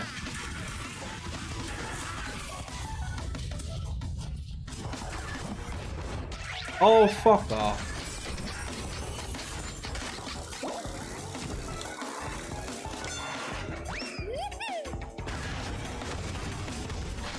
Actually, a last second choke. Can't believe it. Actually, a last second choke. This is okay, and the fucking placing back is so like fucking terrible. Oh my god. This is the map where I've decided, you know what? I do not wish to take corners anymore. Taking corners is for chumps. It might be time for an upgrade. Oh, that was just 200. Wait, no. That wasn't like, I don't know, the coins you use in the pit stop. That was something different. And presumably whatever that like gold door they were talking about in the loading screen was. Is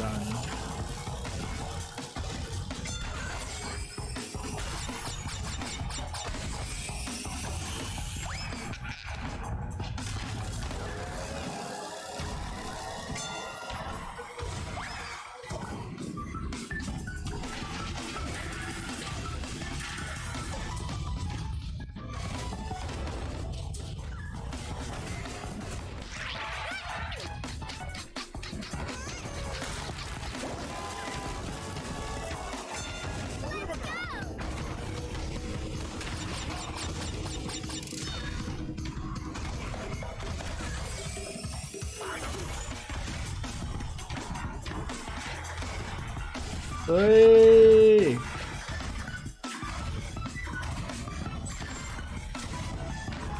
Oh! You see what I mean though when I said earlier that like, it's about like a good part of this is about like keeping some of your speed, some of your momentum that you gain. And, like levels like this where they give you that like big boost. They give you like the blue flame, like you can keep this going if you're good. And there are people who are good, you know, I've seen people who like can like just keep that blue flame going for the track.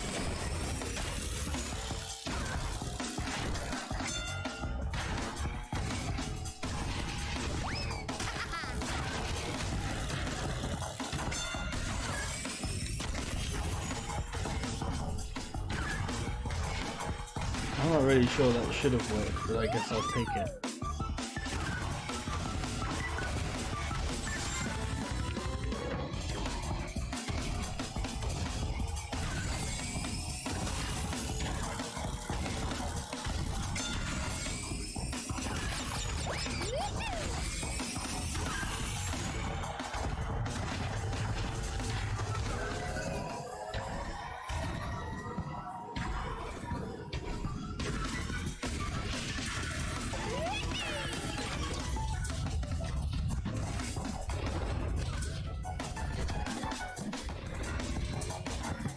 Didn't want to risk finding out if I would make that.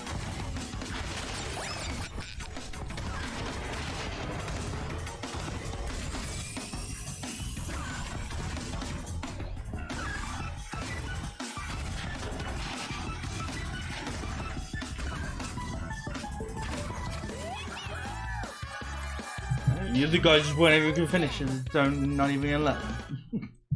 That's what I mean though, if you can keep that going, you can get such a lead on your opponents. Unless you play online against, like, you know, people who actually play the game. Like, I bet this is probably like the worst time to play online, because I bet the people who still play it are people who are like really good at the game.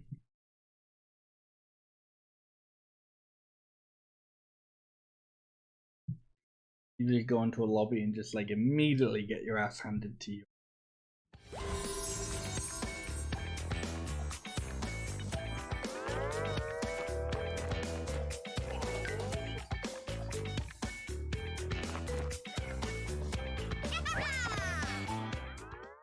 Congratulations, you win a trophy.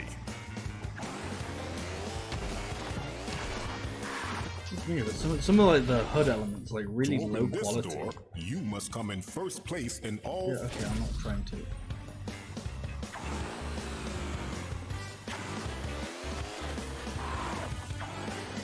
To go in this door, you must suck my wooden mask pee-pee.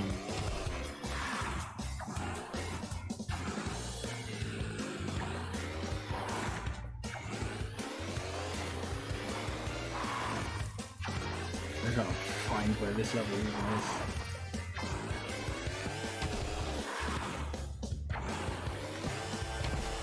I'm wondering how they expected to get that.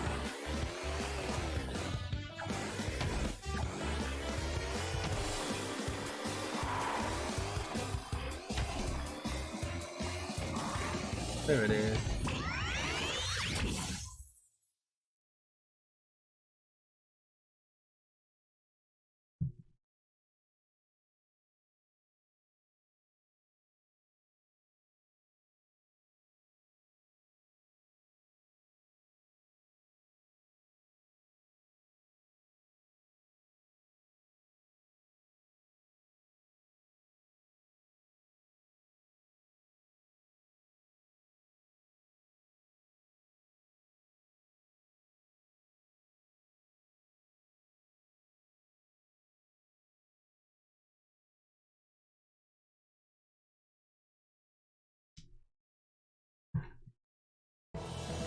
How about that weather?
I think something I will say I do like this game over Mario Kart 4 is I feel like I remember the shortcuts in this game are very much skill based, whereas a lot of shortcuts in the Mario Kart games are usually just do you have like the right item, and I guess don't like that sometimes happens in this game as well. Like I think it's Tiny Temple. I don't know if it's Tiny Temple. I'm sure it's like a temple. I don't know whose temple it is. Someone has a temple, and you gotta like throw a thing at it. Like you gotta throw like a thing at a fake wall to get a shortcut to open. But even that's like more than what Mario Kart does for shortcuts. The Mario Kart shortcuts are usually just like very obviously and not necessarily shortcuts, they're just sort of side paths. Or they're very much like, oh, you need this, you need a boost to get here. Really? Did you like just wait for me to get ahead so you could use that?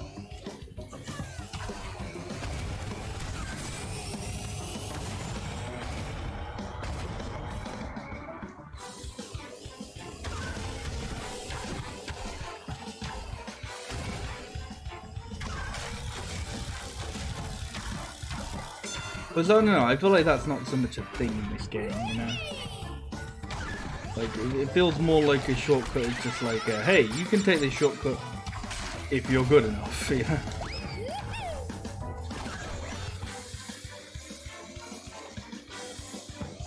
Not just, oh, you can take this shortcut if you've got the speed.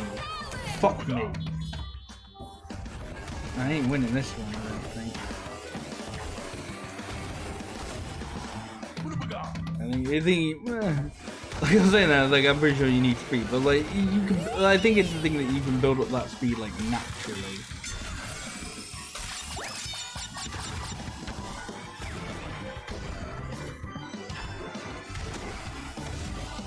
Yay! I came fourth. Time for an upgrade. It might just be time to get good.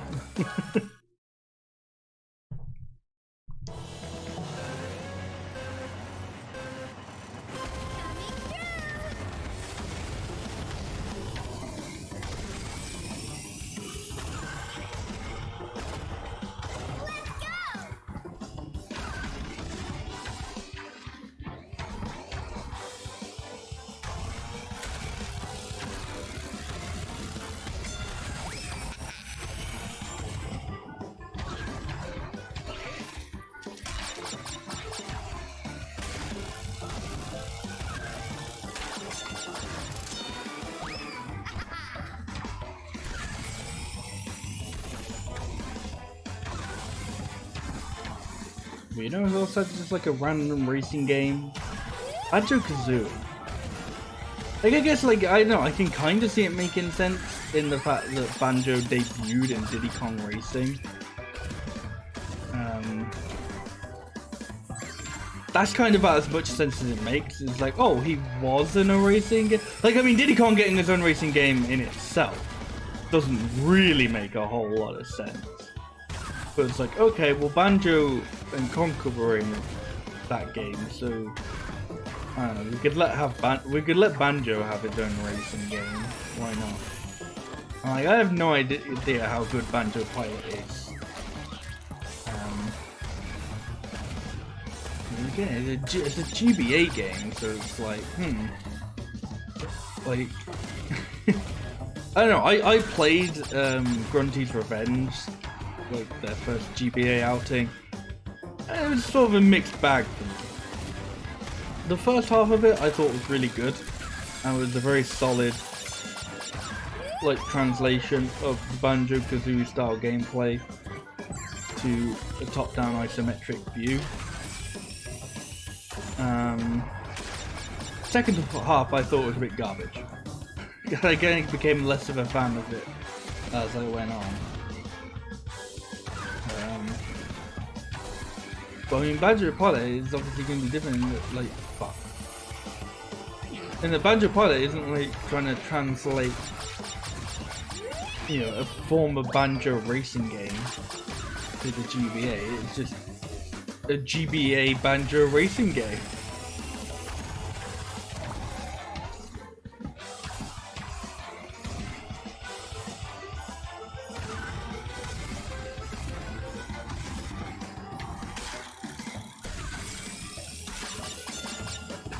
But I guess, what the fuck?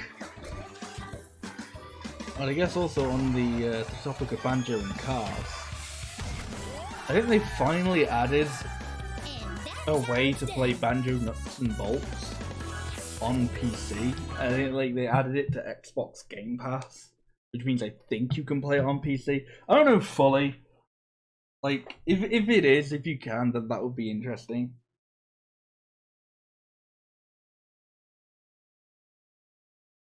Because there's always been a little part of me that does actually want to check out Banjo-Kazooie Nuts and Bolts and just see what it's like.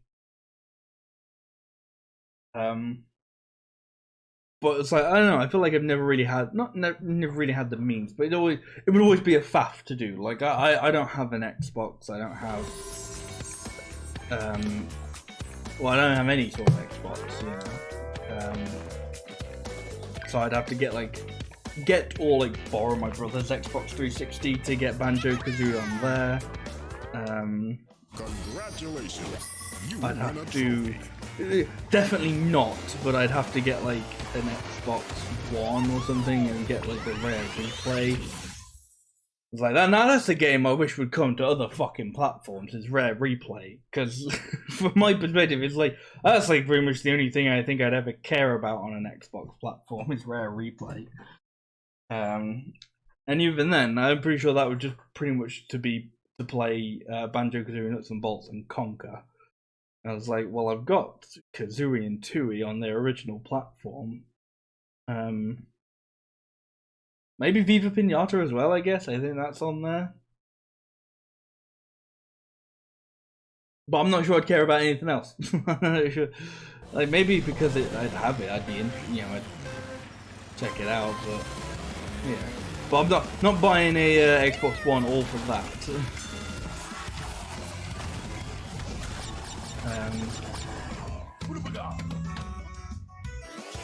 But yeah, it'd be interesting to actually check out Nuts and Bolts and see what all the hubbub's about.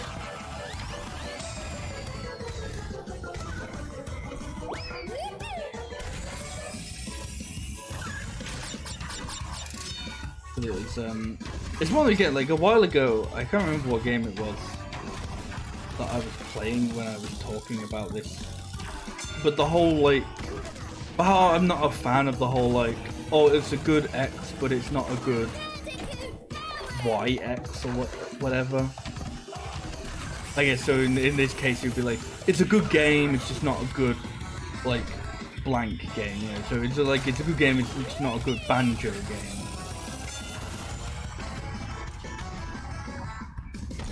I don't know, it might have been Breath of the Wild, but that feels like it would have been too long ago for me. I remember talking about it more recently. But I know a lot of people say that about Breath of the Wild, and I just don't. That's one of the reasons why I guess I don't agree with that argument, or see why that's a point. Because the thing that makes it a game in this series is the name. But yeah, but Banjo has always been this oh, it's a good game, it's just not a good Banjo game. It's okay, but what makes it not a Banjo game? Is there cars now? Hey Scott, how are you doing? Yeah, it's Crash Mario Kart. I've been talking a lot about racing games because of it. Because we're crashing a lot of cars. Talk about Nuts and Bolts. Yeah, so it came up because I was just talking about racing games, and I came up Banjo Pilot, and then wanted to move on to what's it called, Nuts and Bolts, because it got added to the Xbox Game Pass recently. I don't even know where that came from, and I was in not even, oh my god. It's because it doesn't feel like a Banjo game, I feel like it would be fun if it didn't have Banjo's name on it. Yeah. It's one of those things, we've talked about the whole conversation of it's good, but it's not this series game. I know we've talked about it with Zelda and Resident Evil and stuff. I don't know, and it feels like a cop-out to say oh, it's a case-by-case basis. But it does feel well, sometimes it kind of makes sense to say, oh, but it doesn't feel like the others. Sometimes it is just gonna be a rapid change in style or gameplay. I'm of course now trying to think of I guess examples it. But no, I mentioned the Resident Evil game because usually that's skewed for, I think, either 5 or 6, like one of the two. But like Resident Evil is a game that, like, as a series, like changes up its, I guess, genre. Not really genre, but type, gameplay style, I guess. It might be time for an upgrade. Like, you know, like the first 3 games were all like fixed camera, fixed perspective, and then the next few games were like, and then 4 to 6 were third person, and then 7 and 8 were first person. And it's like, but they're all kind of like, you know, Resident Evil games, but they just kind of, like, the camera change isn't the only thing that's like changed, but started survival horror, then went to action for 5 and 6, then 7 went first person. Yeah. So it's like, it's changing as a series and evolving. But I think there's a point where, like, you know, like where, like, how, like, 7 and 8 are vastly different to, like, 1 and 2. But it's like, at what point does it become the argument, I'm just going to restart this one, things are going badly. At what point does it become like, oh, well, which ones don't feel like Resident Evil games?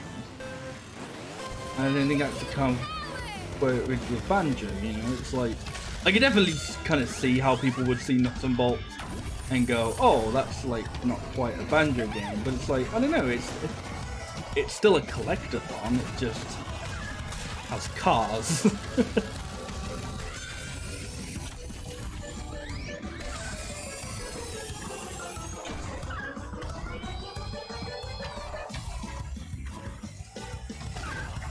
Yeah. Like Resident Evil kind of changed, like started shifting focus in like in genre itself. Whereas something like, to me, it's like with like when the argument's made about like Nuts and Bolts or Breath of the Wild, it's like, well, the genre is still the same, you know? Like Zelda is still like an action adventure game.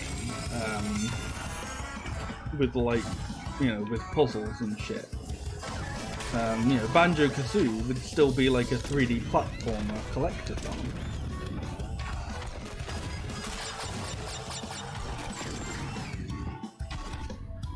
So it's almost one of the things where it's like, oh, I can kind of see where people would say it about something like Resident Evil, where it, like, over the length of the series, it like has changed its genre and it has gone in different directions, kind of, I guess, thematically. Or sometimes a game is just, oh, it just does something slightly new gameplay-wise. You know, it's like saying, to me it's kind of like saying in retrospect, Mario Sunshine isn't like a Mario game because of Flood, and it's like, no, it still shares the kind of similarities in like core basis of the 3D Mario platformers. It just has like a different style of movement, you know?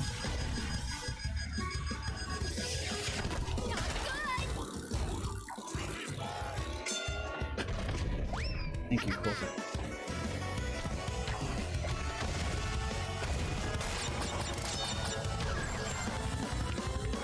But yeah, if I'm able to play Nuts and Bolts on PC now because it's on Game Pass, I think I'd definitely be interested in trying it at some point. I think I still probably want to get around to 2 first.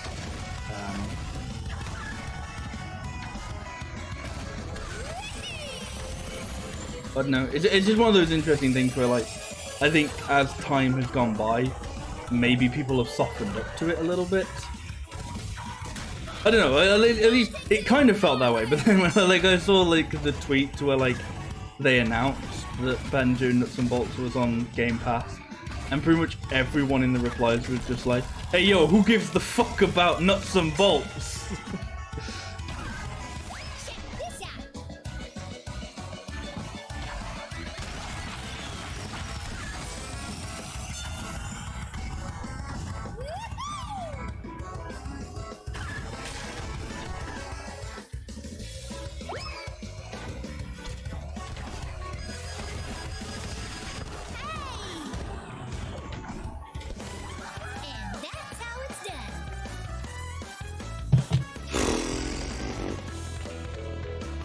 I feel the fun with Nuts and Bolts is building your own vehicle into the situation you're in. Yeah. Which is obviously, like, you know, a new thing for Banjo. Like, Banjo hasn't really done that sort of thing, hadn't done that sort of thing prior.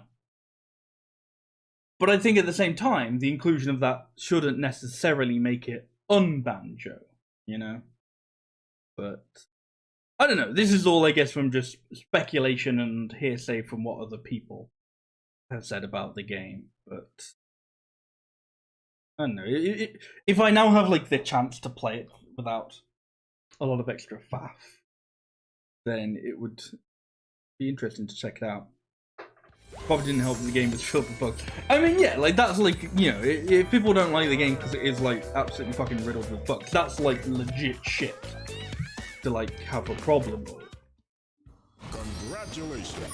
Yeah, I think I've seen, like, some of that sort of stuff where, like, I don't know, you, like, place, like, your car on, like, top of a crate, and then you can basically just, like, pull the crate upwards and fly away. Which I guess that sort of stuff isn't, like, game-breaking in the sense of, like, oh, you walked into this area and the game just crashed or something like that. Yeah, it's more like, you have to, like, purposefully do it, I guess. Like, I don't know, like, bugs like that don't really, like, break a game for me. They just make it for other people, you know? Like, I'm sure that's probably used in, like, speedruns for the game and stuff. I'm not actually sure, because I'm sure in speedruns, maybe if getting early jiggies, because I'm sure in speedruns they use, like,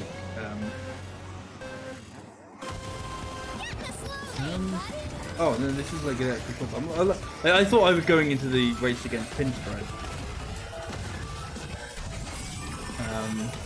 But no, I'm pretty sure in, like, speedruns of Nuts and Bolts, they use, like, pre-made cars and stuff.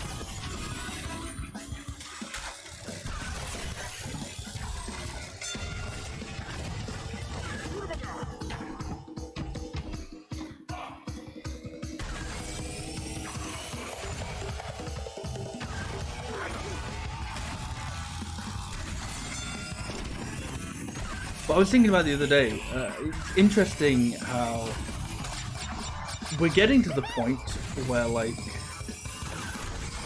I think, it's sort of, I guess, people who are, like, slightly younger than me are, like, becoming nostalgic for games they played in their childhood, you know? People are reaching, like, you know, people who are slightly younger than me, they're hitting their 20s, they're getting nostalgic for games they played in their childhood. And because they're slightly younger than me, the games they would have played are, like, I guess, slightly later ones. I think the thing that I'm kind of fascinated by, I guess, is the way it's seen throughout the Sonic fandom.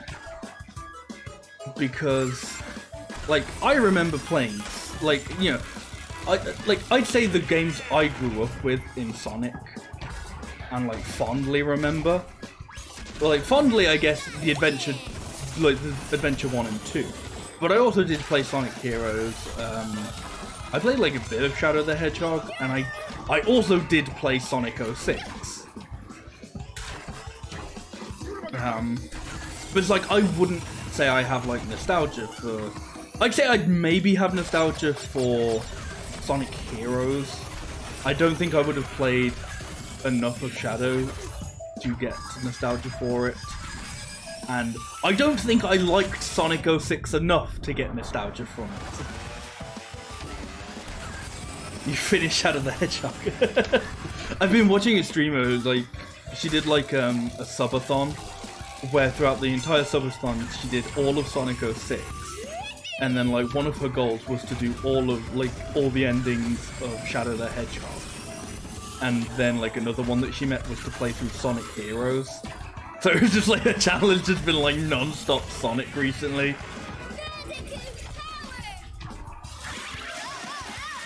It's a strange story because there are 8 endings and a definitive ending that you can get after getting 8. Yeah.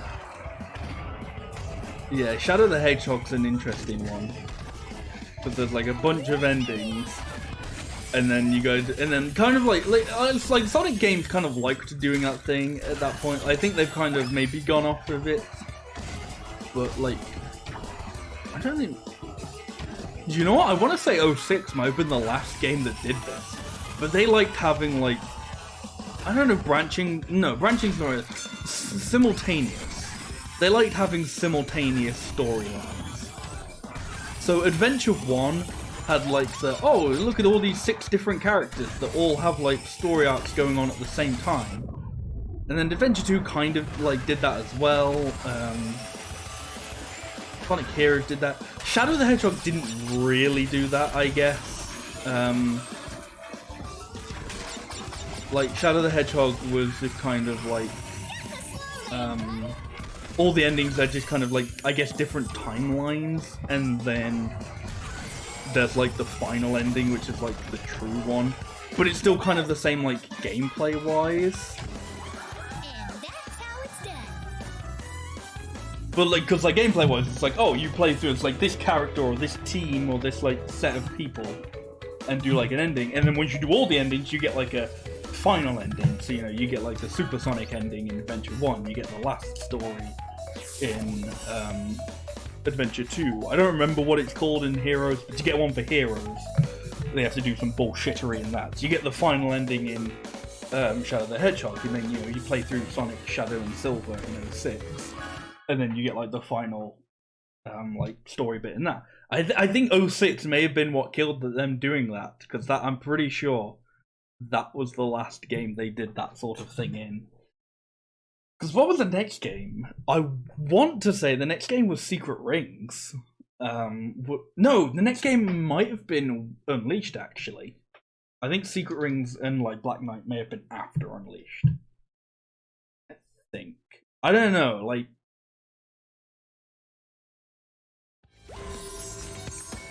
'06 had a lot of problems. 06 had a lot of problems. That is an understatement.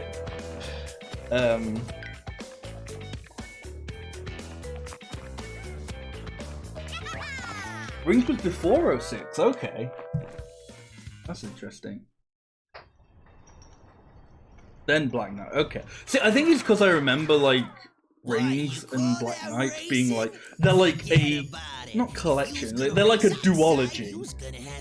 Yeah, they were like the Sonic and the Secret Rings and Black Knight were like the Sonic Book Chronicles, or like the Storybook Chronicle or whatever. So I think I just remember, I feel like I've in my mind put them closer together in release wise. So there are actually quite a few like games in between them. The roller coaster games, yeah. But so that's what, so really my like nostalgia for Sonic kind of ended after Heroes. Like, you know, I said like maybe I'd get nostalgia for Heroes, like maybe. Like, as I said, I didn't play enough of Shadow to get nostalgia for it, and I didn't like Sonic 06 enough to get nostalgia for it. But kind of like as a youngin', I did play some other Sonic games. You know, I did play Unleashed, and I did play Secret Rings. I think I may have beat Secret Rings. I know I didn't beat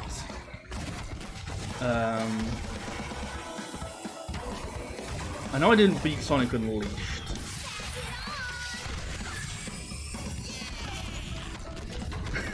So that's one thing I kind of wanted to talk about, is like how, I don't know, we're watching the, like other people play like these kind of like Sonic games. It's kind of made me want to revisit them, or like visit them the first time myself. Because there's like these ones that like I've seen people play through like Heroes and Shadow the Hedgehog and stuff like that, and I'm like, yeah, it like they don't look good, you know, they don't look like they hold up all that well, anything like that. But it's like, ah man, like I don't usually play like purposefully, like I don't usually purposefully play bad games on this channel. I guess just because I like to play good games. You know, I like things to be good. They call me weird, but you know, it's nice to play good games. So I don't know, I guess I hadn't considered like seeking out some of the bad Sonic games, but now it's kind of like, I don't know, maybe I should, you know, team my CB a bit. Oh god, this is not going well. You gotta get in front of this guy like really early, otherwise you just get destroyed. And it would be fun for no other reason than for chat to watch you in pain. Exactly, yeah. They're definitely a lot more fun for the viewer than the player. But so that's kind of what I mean. What like when I was saying about like people who are like slightly younger than me are now getting like nostalgia for the games they play. It's like because the games that I kind of like played but definitely don't have nostalgia for, those are the ones that people will have nostalgia for. Like, you know, people are starting to get nostalgia for like Sonic Unleashed and like Sonic and the Secret Rings and the Black Knight and stuff like that. And it's just kind of amazing because, like, you know, like I remember not enjoying Sonic Unleashed. Like I remember the Werehog stages just being absolutely fucking dreadful. And like I've watched people play them and I go like, yeah, this looks absolutely fucking dreadful. But there'll be people who will like go, no, Sonic Unleashed is like a very good game. And it's just one of those things that's like, wow, that is almost kind of mind-blowing to me. That people will be like, yeah, Sonic Unleashed is like good, and it's like, I guess there's part of me that's like, I wonder how much of that is definitely just pure nostalgia, and how much of that is like, I guess whatever like the opposite of nostalgia would be, like, you know, like I remember it not being good, so therefore it can't be good. Or like I've watched someone, I guess, like have like a kind of bad experience with the game, so it's not good.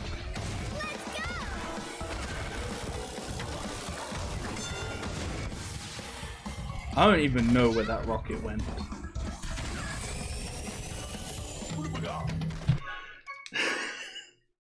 Well, it's nice to know the game has finally decided to get hard.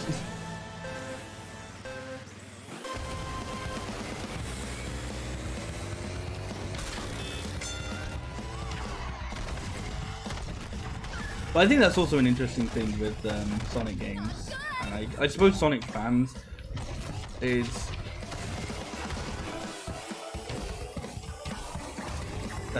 the kind of reluctance to admit nostalgia. Is that a fair or unfair jump?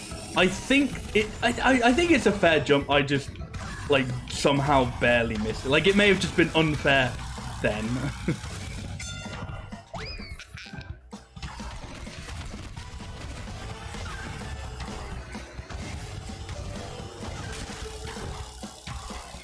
Because it's interesting, like, watching someone stream through, like, Sonic Heroes at the moment, and it's like, you can see in front of you, with your own eyes, the game being just bad, like, you know, dumb shit happening, the game just kind of, like, throwing characters in, like, straight into pits and shit like that. And there'll still be, like, a couple of people in chat going, oh, this game's fine, this game's good, I don't know, like, what? I don't know, like, I think at some point people will have to kind of accept that sometimes things are just bad. You can like them, but they will be bad, you know. You can like bad things, it's okay. Like I like Sonic R, you know. I like Sonic R and have played it for many years, like as a kid and like for a while speedrunning it. Like, it is not that good of a game. I will be completely honest. It's not that good of a game. I still like it, I can still enjoy it, and accept that it is not that good of a game.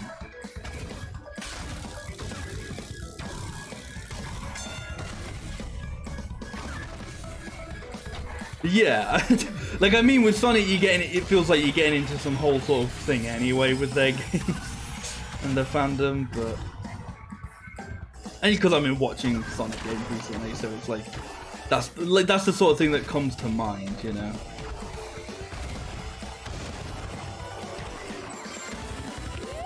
Same could be said for Adventure 1 and 2. Yeah, like... I don't know, like, I think playing them in recent years has kind of given me more of a neutral opinion on them. Like, you know, I remember them fondly from my childhood, but replaying them, they're a lot more middling than I think people may probably remember. Like, I don't think they are bad games themselves. Like, I don't think Adventure 1 and 2 are, like, bad games. They have problems. They're not great.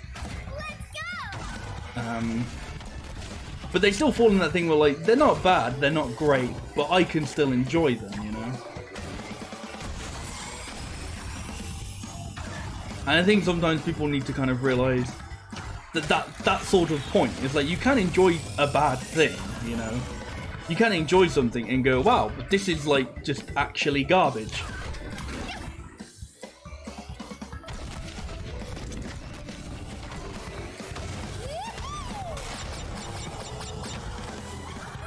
Not because you remember, they're not the worst of the series. Yeah, 06 is still very much that.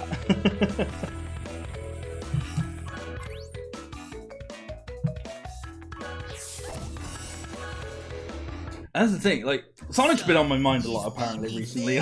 Like, watching this one streamer play like a lot of Sonic, Sonic has like entered my like brain conscious and like has kind of refused to leave it. Sonic Boom almost dethroned it, yeah. And I think Sonic Boom had at least has like a decent cartoon to like, like maybe drag the name out of the mud a little bit. But yeah, I was thinking about like one thing that Sonic hasn't really done in quite a while is the kind of like Sonic style gameplay that they did in like the two adventure games, kind of Heroes and Shadow the Hedgehog, and 06. Like, they haven't done that style of gameplay in a while, and to me that's kind of interesting because, like, while I admit that that wasn't like, it wasn't perfect, it wasn't like the best style of gameplay, I think it had the potential to be like, you know, to be better, I guess. Like, it felt like the sort of thing where they definitely, I think they could have learned from it. And, you know, kind of eventually, not necessarily perfected it, but eventually made it so that a game would still hold up. Oh, by the way, I'm just going to go around and do like all the bonus stuff now because apparently this game's very short if I don't. Like, if I just went straight to the final boss now, I was like, oh fuck, we're pretty much done. So I'm going to go back and do some like the relic challenges and what's it called? Go do the relic challenges and CTR token stuff. Yeah, like making a game that kind of holds up is a tricky thing sometimes, especially like, you know, like it's gonna be games from that sort of era of Sonic, like, are gonna be tricky to hold up anyway, you know?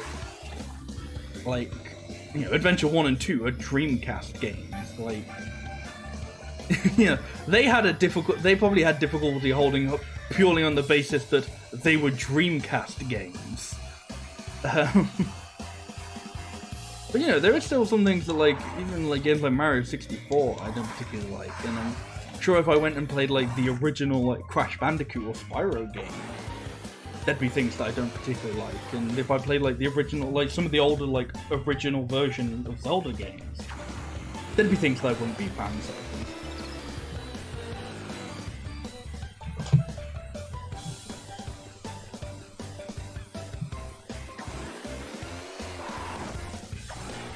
Yeah, original Crash I've heard is very cool.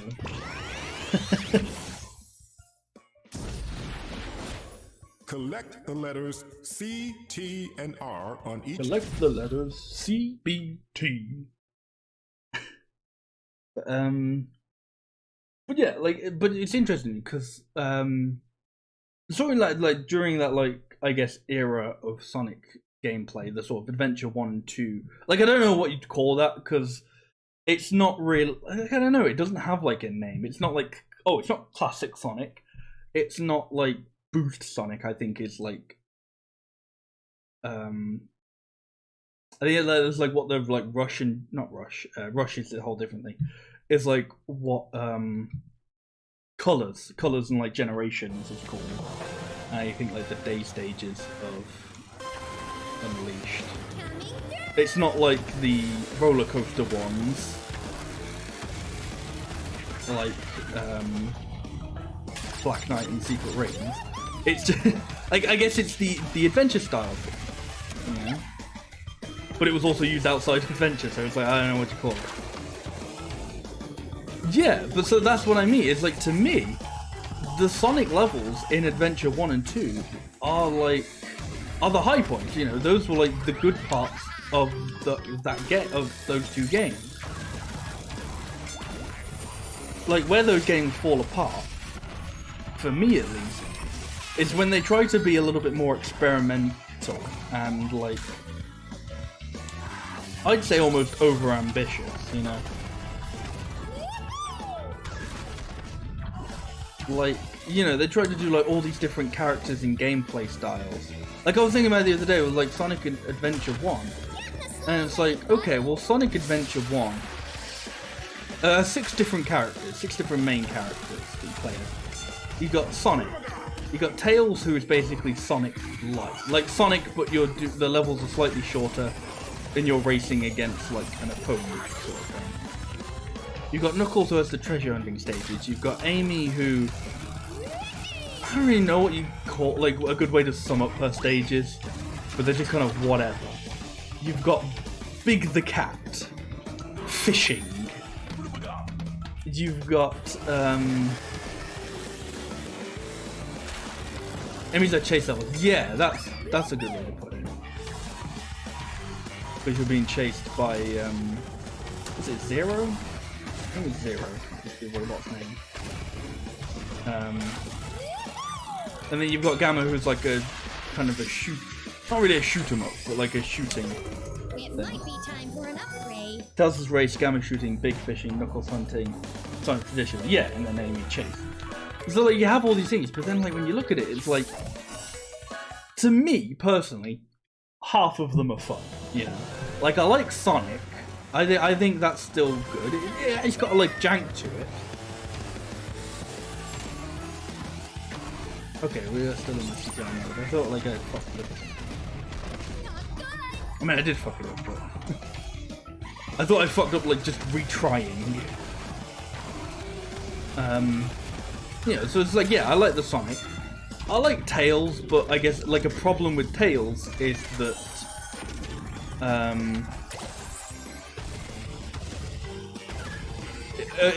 it reuses some of the levels. Not even some. It reuses most of the levels. Like there's like that sand race or like that sand snowboarding mission that's new, and you go to like the sewer area of the casino level, which you don't have to do in the Sonic version of the mission. Yeah, you're just doing Sonic levels but racing against them. It's like, okay, if there were like different levels here, I could see this being fine. It's more Sonic, but it falls flat because it's more of the same Sonic. And shorter, yeah.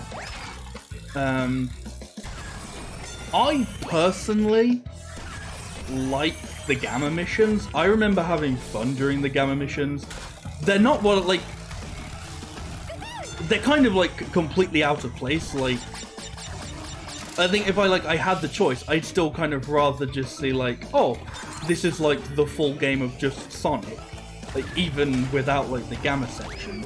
But I did like them. I did enjoy the Gamma section. I thought the levels there were alright. The Knuckles stages in Adventure 1 weren't as bad as I remembered. But it doesn't make them great. They weren't that good. Amy wasn't that good. I'm not as bad at Big as I think other people are. Like, I'm sure other people have, like, a way bigger problem with Big's levels than I did. Still don't really think they were necessary. Still don't think they were, you know, like, I wasn't bad at them. Still don't think they were good, you know?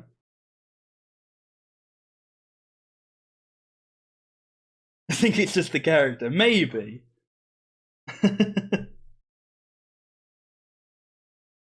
But yeah, so that leaves it was like this like whole game of like 6 different like gameplay styles. Really, the game could have just been 2 of them, and one of them is just an extension and a slight variation on one of the previous ones, like, you know, with Tails just being like an extension of the Sonic style. And it's like, okay, they kind of rail that in a little bit for Sonic Adventure 2. But you still kind of have the same problem. There's still like, oh, there's these 6 characters that share this, you know, that share like the gameplay styles, admittedly. But it still kind of ends up where like only really 2 of the characters are fun to play as. That being Sonic and Shadow. And Shadow is like, funnily enough, almost barely present in like the Dark story. Like, I'm sure you play more Eggman stages in the Dark story than you do Shadow stages. And it's like, okay, but like, you know, the mech stages aren't that great. They're not necessarily terrible. Some of them are fine, but they're not Sonic, you know? Like, you want to play a Sonic game, it feels like, you know, especially with the Dark stages, the Dark story, where it's like, you probably play as Eggman more than Shadow. It's like you're trying to play this Sonic game and you're playing in like this mech, and it's like, eh. And I think the problem, kind of to me anyway, is like, so that had like the Sonic style from that sort of like era had like potential. They just like, the games themselves were then just bloated with like less than stellar gameplay styles that either clashed with the Sonic style and just ended up feeling out of place, or weren't fun. I get you, like, all of the, even the non-fun ones like would clash. But yeah, and like they like tried to rail in a little bit with like Hero and Shadow. But then those kind of have like their own problems, and they still would kind of like not, I guess, really like perfecting the formula. And I think that for me is like a case of, okay, well maybe if you had like, you know, if they had spent Adventure 1 and 2 just making the Sonic sections,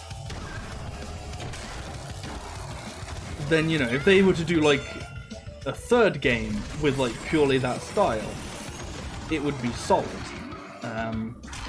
But I guess Heroes was never really going to be that, I guess, because it was like their first multi-platform Sonic game, so they were already like, I don't know, doing some wacky shit with it. They're like the 3, again they just like got like the 3 different character style. They go, oh, we gotta have like the 3 different play styles for each character. And it's like, stop doing that. Stop doing that. Focus on one gameplay style.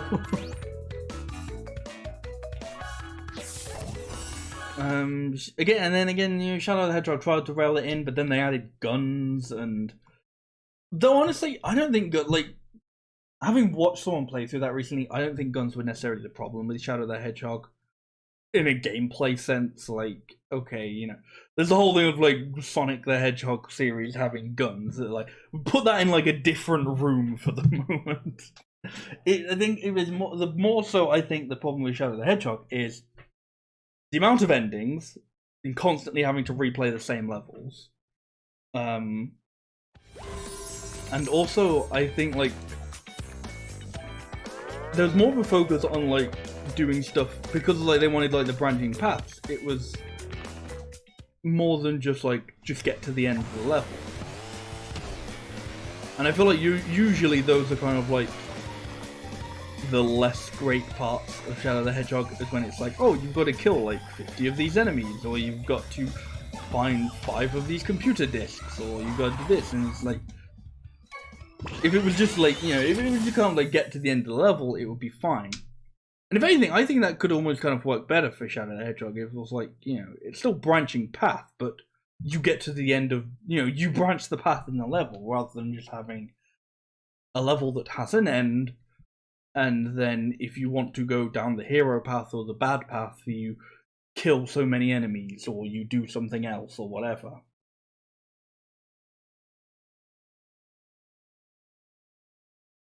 And then with Sonic 06, Sonic 06 is, I guess, kind of like the closest I think we've gotten to like an Adventure 3, which is just kind of hilarious to me.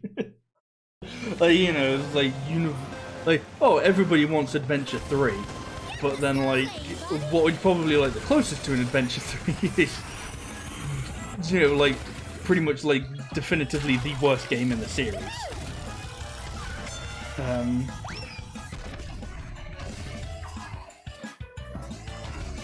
But yeah, you know, they've got like the regular Sonic gameplay, and for like okay, just ignore that it's like a fucking janky, buggy mess, whatever. Pretend for a second it's a good game, or like that the gameplay lives in isolation. And then becomes that kind of thing of like, okay, well you've got that traditional then 3D Sonic style. That's fine. That's just like, you know, that's the same as the adventure games. That's just how Sonic was at the time. You've got Shadow, which like isn't too far off. Like, it's almost, to me, kind of feels like maybe how Tails could have been done in Adventure 1. Or you know, it is kind of similar to Adventure 2. How, like, you know, they have levels that are kind of set in the same area, but they're different levels. But Shadow still has like his guns, I'm pretty sure, and he's got vehicle sections. I suppose that the problem is that Shadow has like the weird, like, I don't know, kung fu kick or something, and that makes him feel a little less than stellar to play as. Like, he doesn't have Sonic's nice homing attack. Internet keeps going down a bit. Oh damn. Well, hopefully it sorts itself out.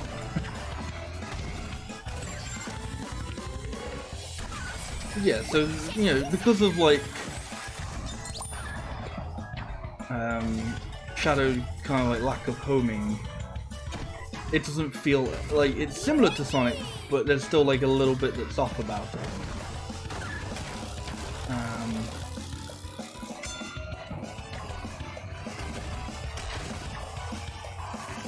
And then there's just Silver, and Silver just sucks, you know. Again, it's like they're trying to do like this different style of gameplay, and it's like, no, stop doing that. It sucks. Like, Silver's slow, boring, it's just like not fun at all. Oh, I feel like I have seen this save, but I've kind of completely lost it.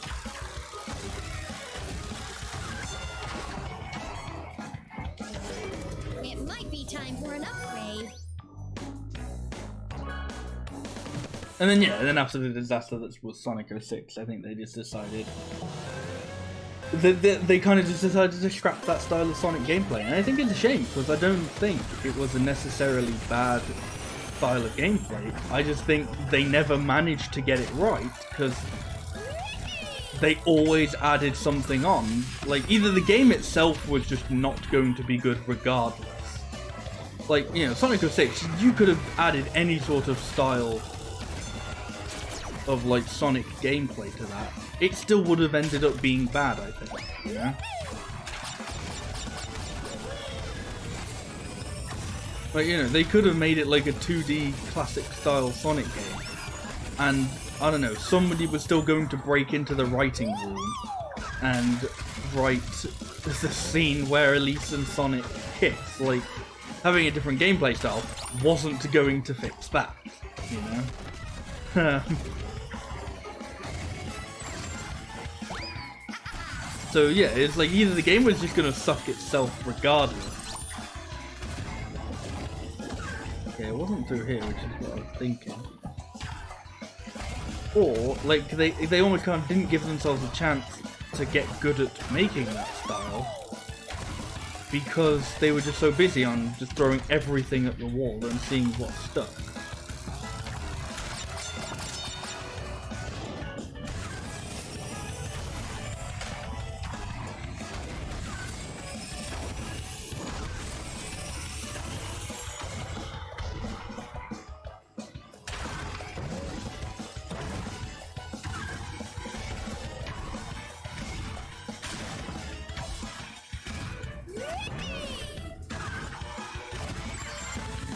I still haven't located the whereabouts of the sea.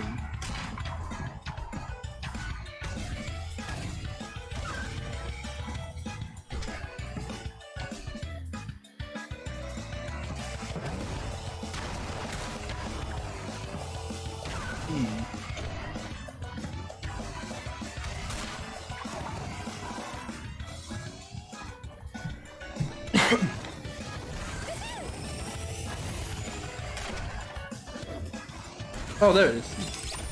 It's like hiding amongst a bunch of similarly coloured flames and shit.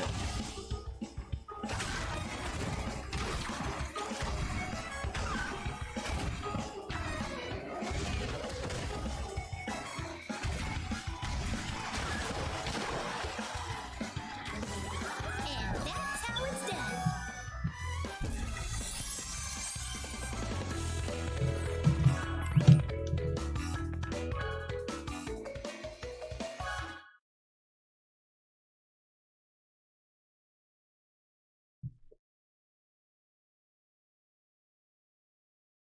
Yeah, I mean, the Sonic series as a whole is a very interesting beast.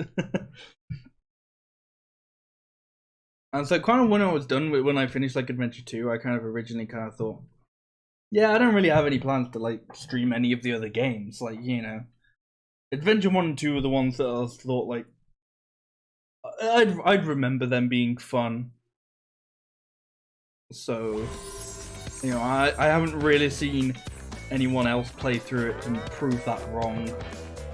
But now it's like, yeah, if I went back to Sonic Heroes, I probably wouldn't find it all that much fun. If I say went back, you know, if I went to something like Shadow the Hedgehog or Collect every crystal in the arena before the time runs Sonic out. Heroes, you know, I probably If you wouldn't get find that them one fun all, now. you will win a But it's prize. like, I don't know, maybe I should endure a bit of shitty games every now and then just to entertain a few people.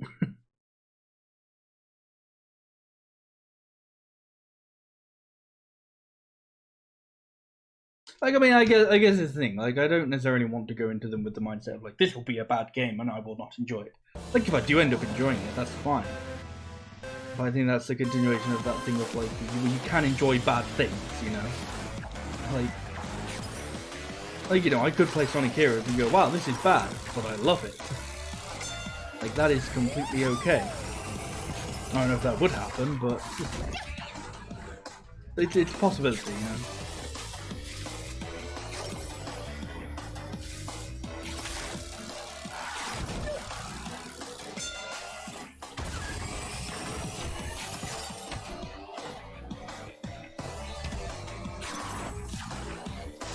I'm sure there's like an order that you want to do some of these in, but I'm just like, not.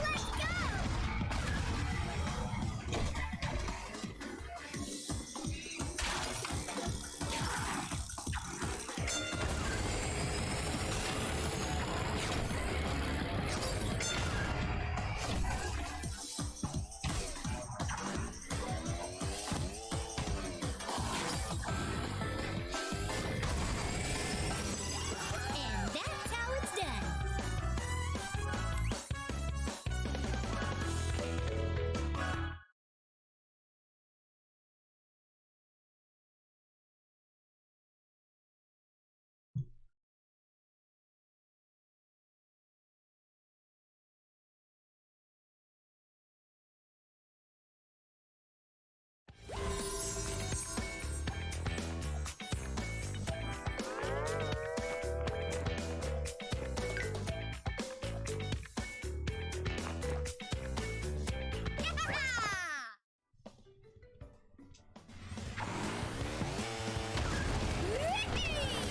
Let's go back and do some of these relic challenges then as well.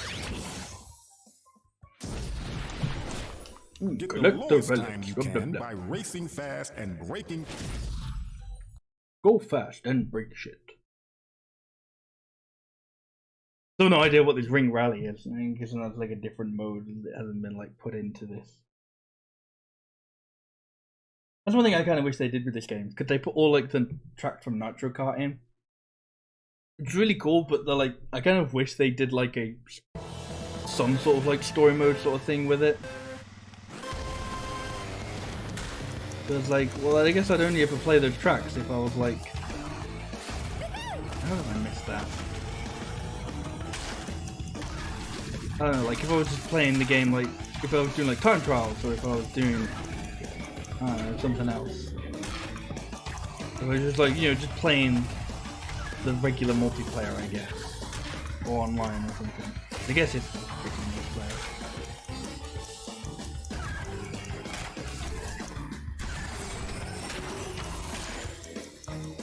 I don't actually know which one I want to go for yet. And well, again, I think for the moment I'll just go with just get the relic. Because I definitely don't think this is going to be the time where I get like all the platinum relics.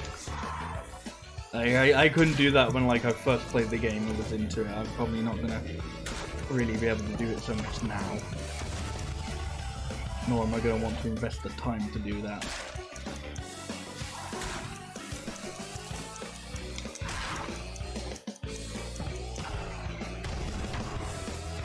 Also kind of... I mean, I haven't fucked it up in the way that like I can't get the relic, like I can definitely still get the relic. But probably definitely won't be getting the platinum.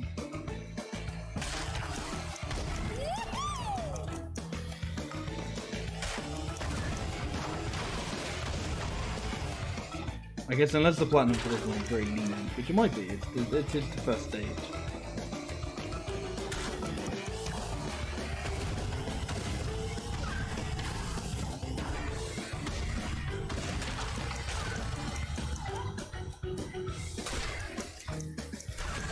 I'm gonna look at it, maybe not.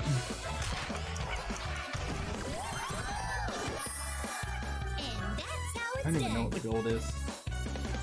You gotta be way better than that. You're gonna be like see all like my other actual attempts at this, the relic challenges.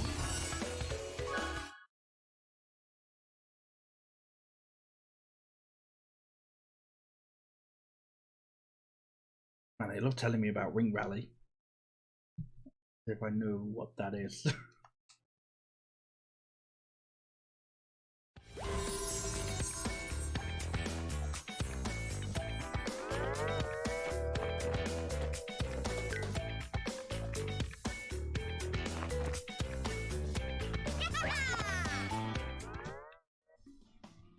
Great.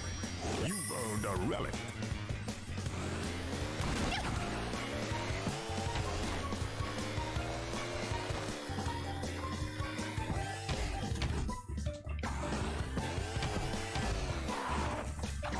Well, like, you're definitely supposed to be able to like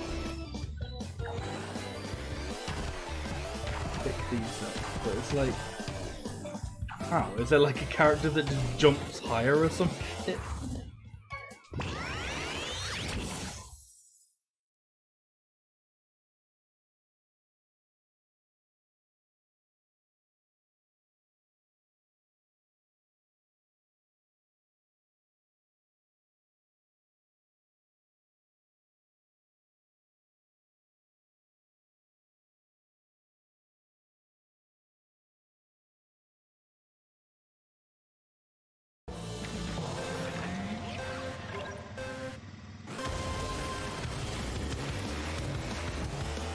I kind of like already fucked it up. I've still already fucked it up. Like if you want to get like, I don't know necessarily if you have to get like all of them to get gold, but if you definitely want to get platinum, you have to get all of them. You have to get like all the crates. And I am just not doing that.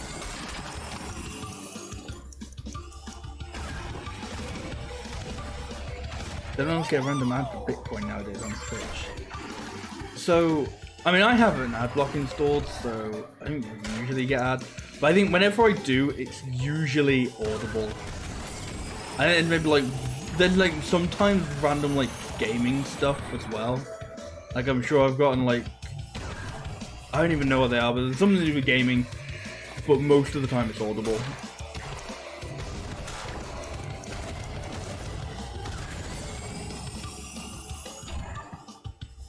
It's a Bitcoin WhatsApp.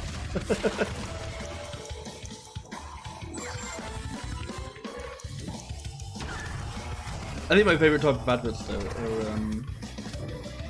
is whenever I'm using like the YouTube app on my phone, because the YouTube app, you know, you can't use like an ad block on like the YouTube app, so I just kind of have to deal with like whatever ads they give me. I've like missed so many. This is terrible. And there was kind of like it's amazing like progression of just like presumably not actually like targeted ads. I think I usually try and like opt out of targeted ads, so they'll just claim they're giving me like whatever ads they feel like. But it's always kind of fun to like create like a little story out of the ads. Whereas like a lot of the time, for whatever reason, I'll get like dating ads, and it'll always be weird ones. You know, it'll always be like, you know, the sort of ads that's like, you will not, you know, it's not like a, oh, try Tinder. It's like, no, it's like weird ones. like I'm sure I've had ones that are like specific to do with age, but I've definitely had ones that are like specifically like date Asian women. It's just very weird ads. But then at some point it kind of stopped giving that to me, stopped giving me those sort of ads, and instead started giving me, have your will written for £20. I was like, oh damn, YouTube, you've given up on me there. You've tried to reach out with your fucking dating apps, and then you've gone, fuck it, you're gonna die, have your will written for £20. Fuck you. Ouch, that hurts, YouTube. That hurts.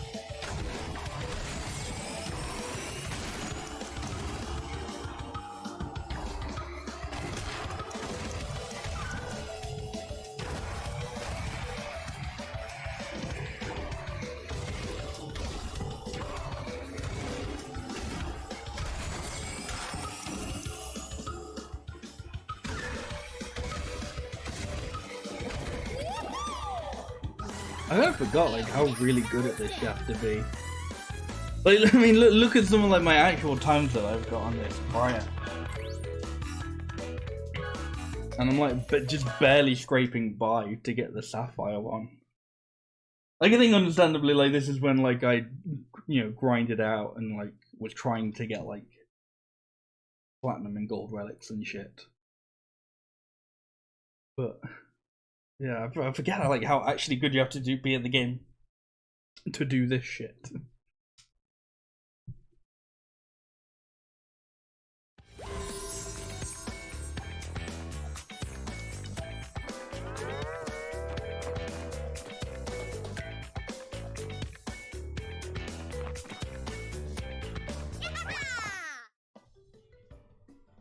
Great. You've earned a relic. I think that's something as well I like about this game. Like, I always thought I like how it's got like the kind of like different modes and stuff. You know, like it's not just like, hey, here's racing. It's got like the CTR tokens and the relic challenges.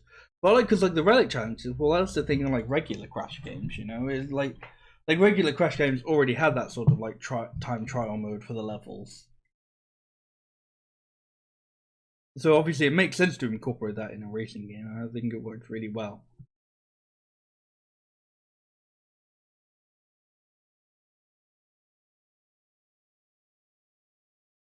I don't know, it's one of those things where like, well, it feels like a no-brainer, but I don't know, I still think it was like a nice, I guess, addition, a nice little thing to have.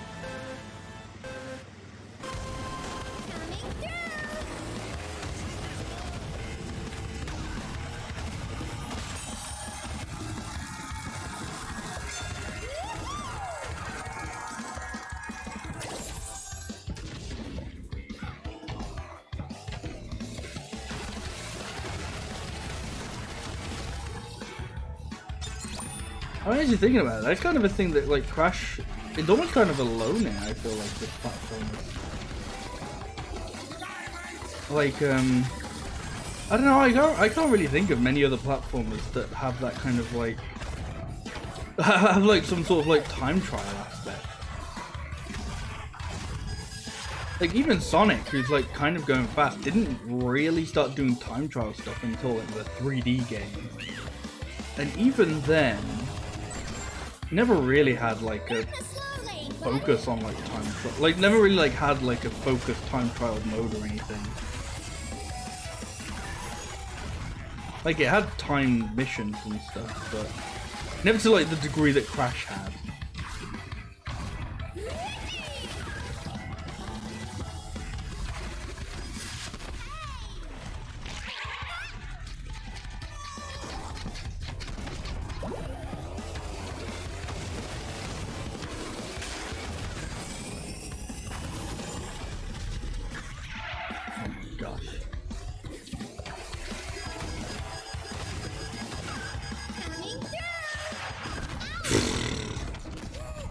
Everyone's being so mean to me in this mission.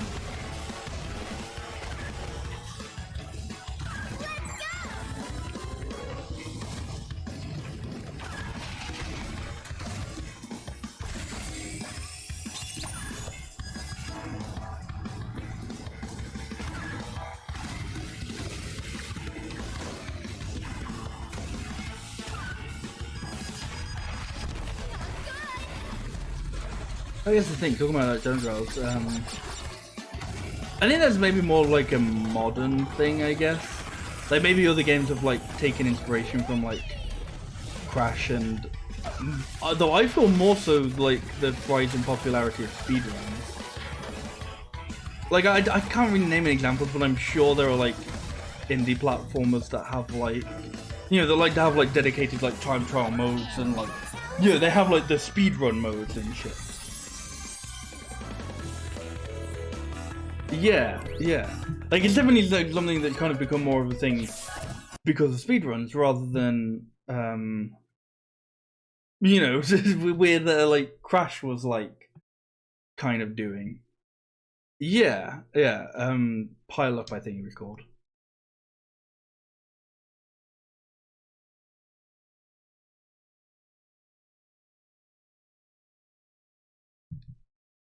But yeah, I mean, and it's nice to see. It's interesting. I think it's just kind of like interesting how like, you know, Crash has been doing this thing for sort of like ages, but it was more so kind of like almost like a completely different thing that ended up inspiring indie devs to kind of put this in and like, you know, focus on, or like have like a side focus on like time trial modes and stuff.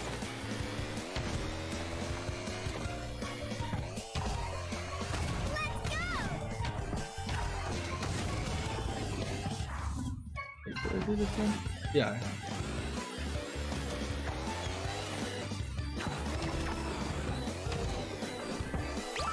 Hey, I actually managed to get it. I don't know, they said like, oh, there's a door that does something. I was like, okay, I don't know where that door is.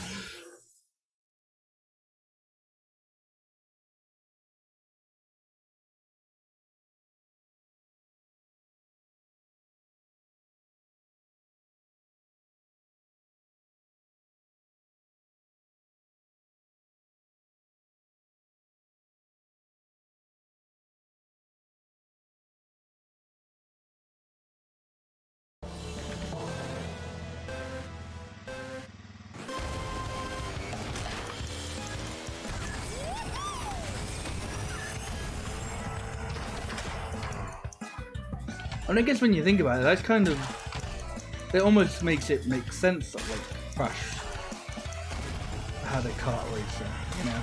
Like on paper it sounds kind of like, huh, I don't really see like the logical jump, doesn't really make sense, it's just, you know, it, like I could definitely see how it just felt like it was cashing in on a, you know, on the sort of like popularity of Mario Kart mascot racer thing. Though mascot races like weren't really a thing. Like I'd say mascot races kind of became a thing with the help of like Crash Bandicoot or Crash Racing rather. Like, you know, it was like Crash also making like a kart racer that like helped kind of create mascot races as like a genre. But, you know, it's like when the main games kind of have like a focus on time trials and going fast and, you know, sort of like these kind of almost perfect run sort of aspects of levels. It also kind of, you kind of go and go, oh yeah, it kind of does make sense that the devs would then go, once they were kind of finished with the trilogy, go, well, the last thing we want to do is we'll make a racing game and then we'll peace out.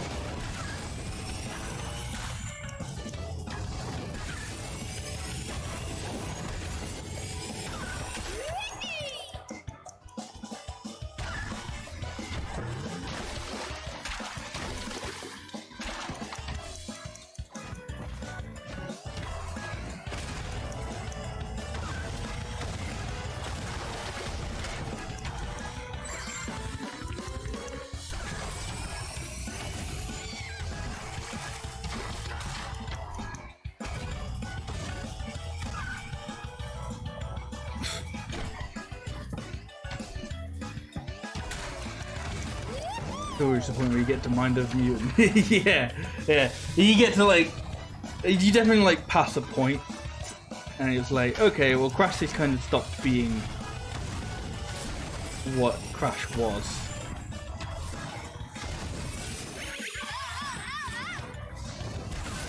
Oh my gosh, if I fail this now, I'm gonna be so sad.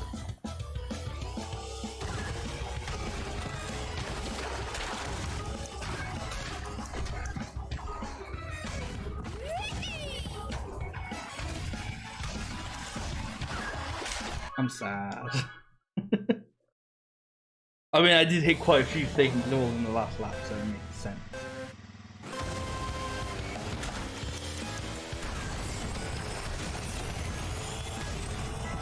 Well, I've only talked about this before. Like, I would have talked about this during my Spyro playthrough, but it was kind of interesting, really, how Spyro and Crash both did have kind of like an almost identical like rise and fall,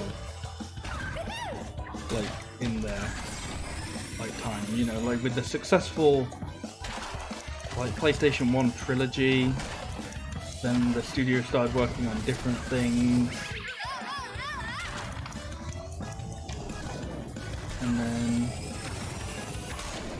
And then just like complete weird shit went down, you know. Like I think I was saying like I was talking about this in like my Spyro playthrough, and saying like, well, it was, you know, it was nice how like they both kind of at least had like a slight redemption arc with the Reignited and the Insane trilogy. But then it feels sad that like it doesn't feel like Spyro's gonna get like, I don't know, the same level as redemption as Crash did. Like Crash got then, because then Crash got like, obviously he got this remastered, but then it also got Crash 4, which, you know, from all I've heard was pretty good, which, you know, was good.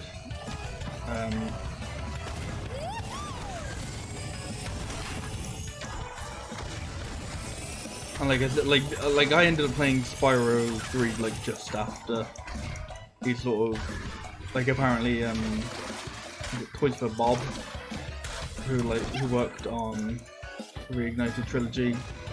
Also this, I believe, I might be wrong on that one. But the people who worked on the Reignited trilogy ended up like being a subsidiary of Activision. They got told, right, go work on Call of Duty, and apparently that's just kind of like a famous, right, you're not coming back from going to work on Call of Duty. It's just like the end of your studio. I don't know, and if that's the case, then it's sad that we may never see. Well, okay, we may not never see like another Spyro, but you know, may not see it from devs who we know are capable of making a Spyro game work, you know?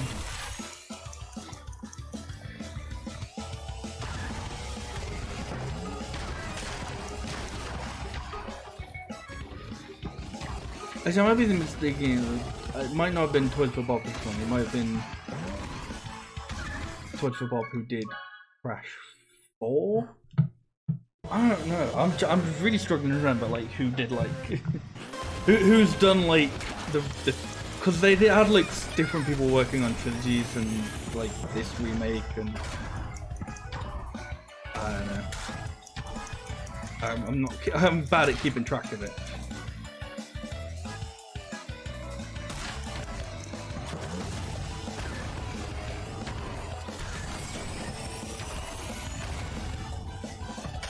I don't know, at least Crash kind of seemingly got a good continuation, you know, a good kind of like,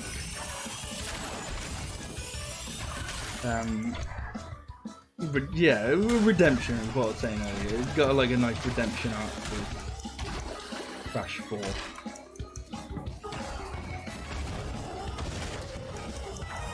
And someone who's just like, I think just kind of prefers the Spyro gameplay over Crash, it would be nice to see Spyro get that similar sort of thing.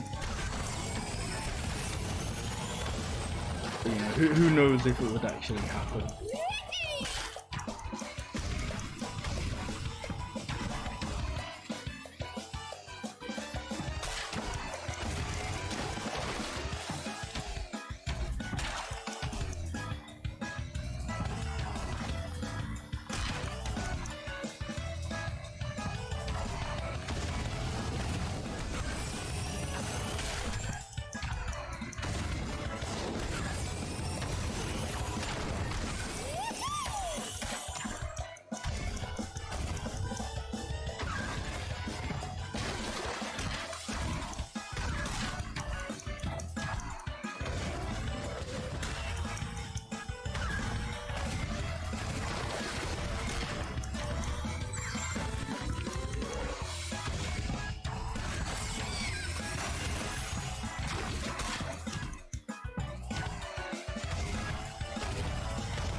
Oh, I'm gonna miss like one crate.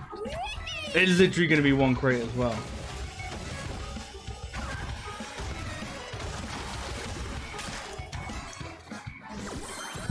that's how it's done.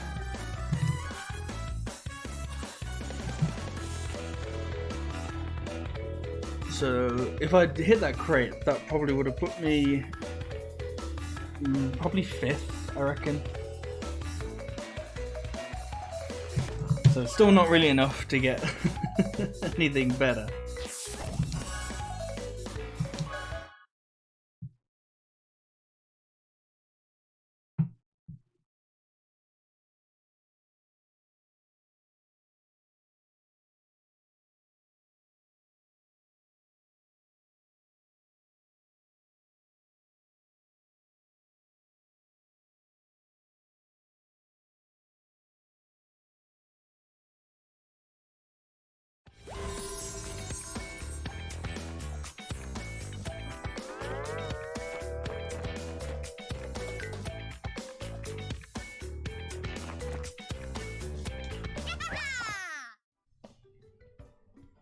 Great. You've earned a relic. Alright, just one more relic race here. And that's this area done.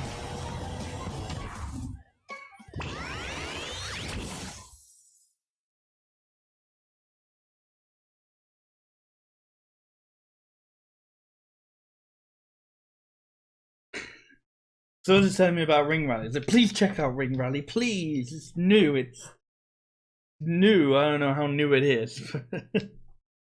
Please just check it out.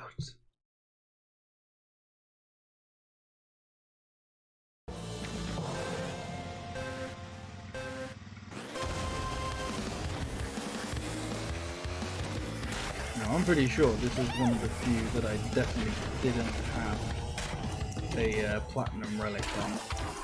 This is one of the ones I remember finding quite difficult. Maybe I do, and I still found it very difficult. I don't remember.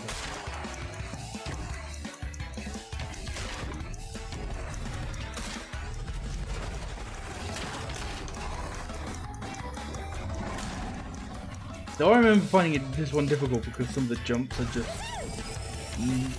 unresponsive like then.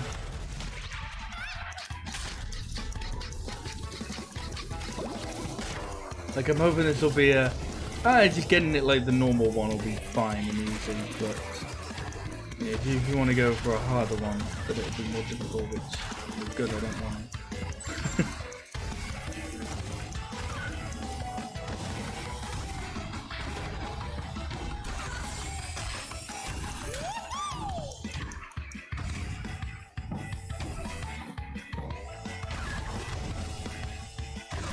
I think they've definitely made that easier. Cool. I remember when this first came out, that was like a really hard jump to do. Like it felt like they made that jump way harder.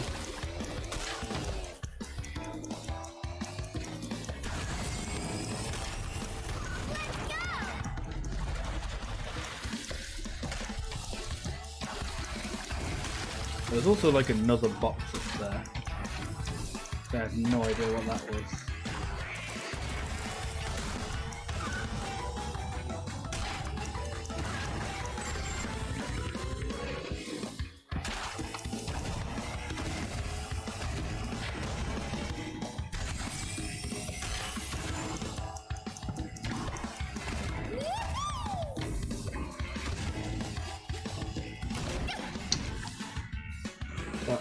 Fuck.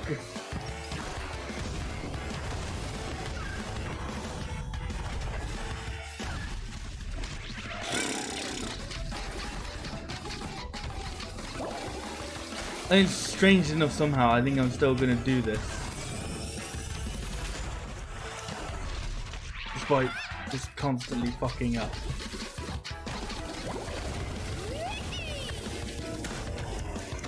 I'm assuming that that's just how this level gets you. Sapphire isn't all that difficult, but it's when you want to get the platinum, and you've got to hit like every crate. And that's how it's done. I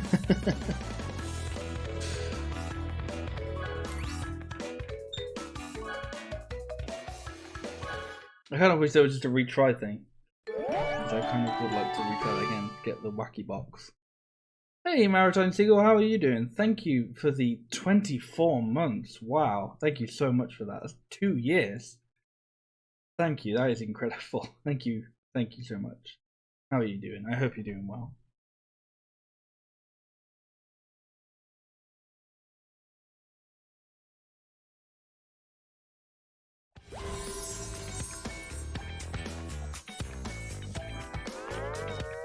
You are doing well, that's good to hear. Yeah, I'm doing alright. Enjoying a lot of racing, a lot of uncomfortably silent load screens. You've earned a relic. No, I'm doing good. I'm glad to hear that you're doing well as well. I want to go back to the... Yeah. I want to try and get that wacky box. There was a weird wacky box there. I'm assuming this is like some of this other stuff that I definitely didn't see when I was like playing the game when it first came out. Maybe how you get some of the stuff that was like limited time only. Like, I guess I kind of hope that's what it is, because that would be kind of cool. I have no idea.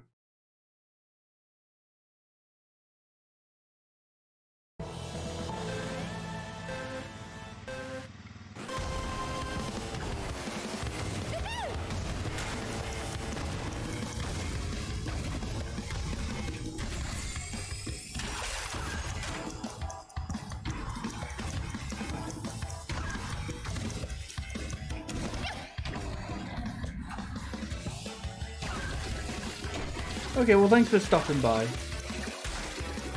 Enjoy the rest of your day.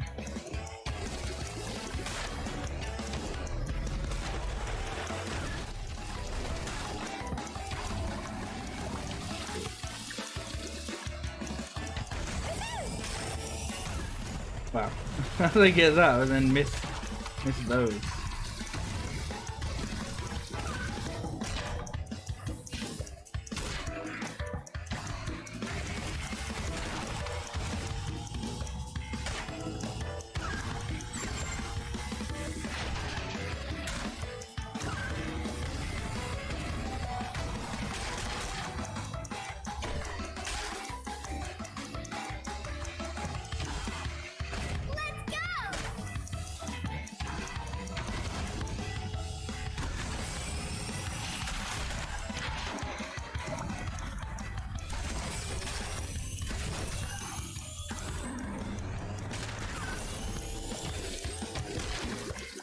I don't know what that box did.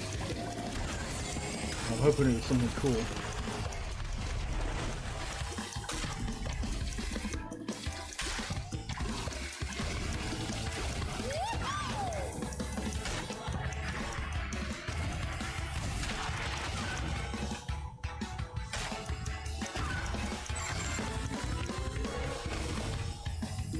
I was like so focused on the boost I kind of forgot. Oh shit, brakes. I think I may have already got my chance to get like all the crates every night.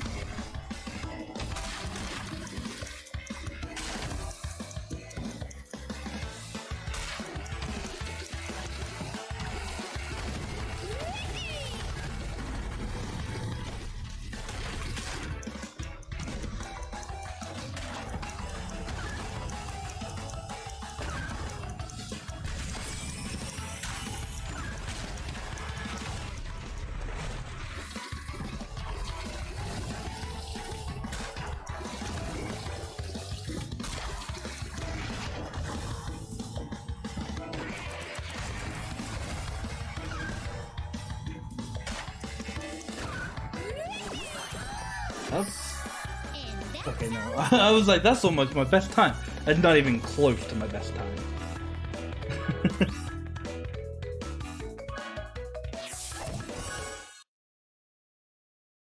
I'm gonna tell me what that box was? Okay.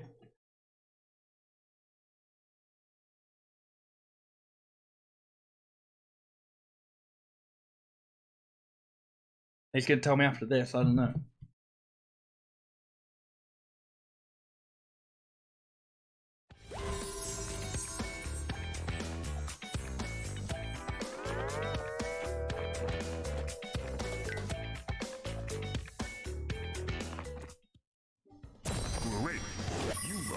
relic.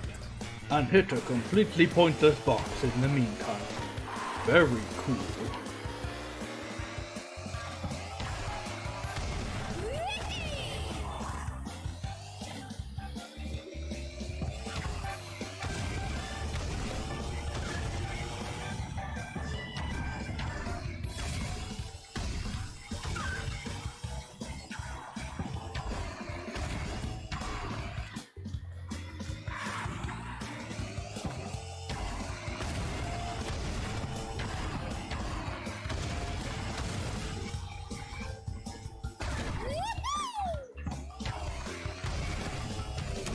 Tiger Temple, not Tiny Temple.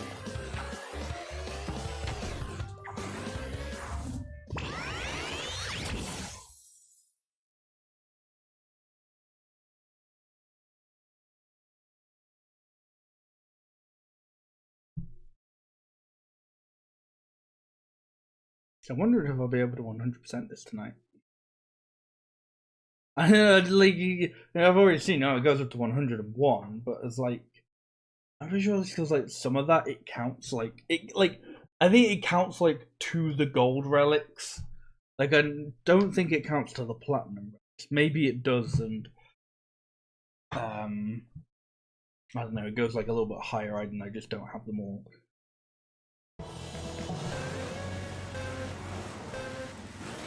But I guess I just mean like getting all like the story mode stuff that gives you the that gives you like the true oxide race, I guess.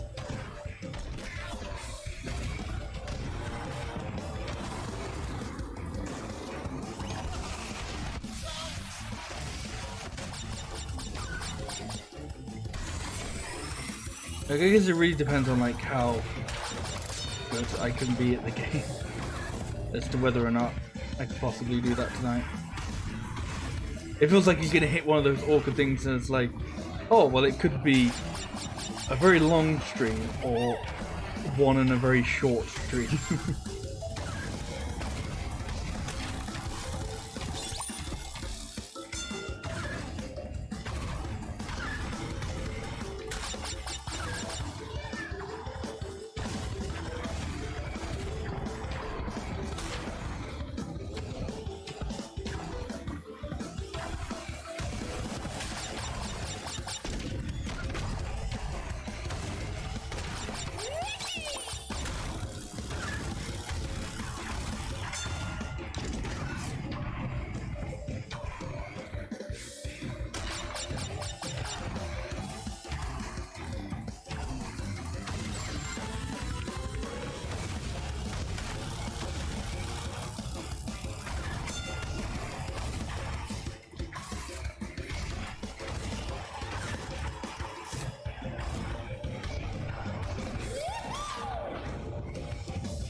Oh, that's a shame.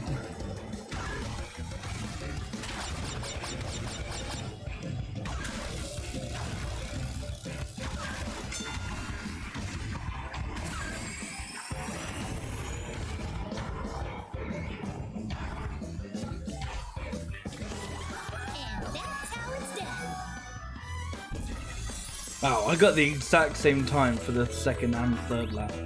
It's kind of impressive.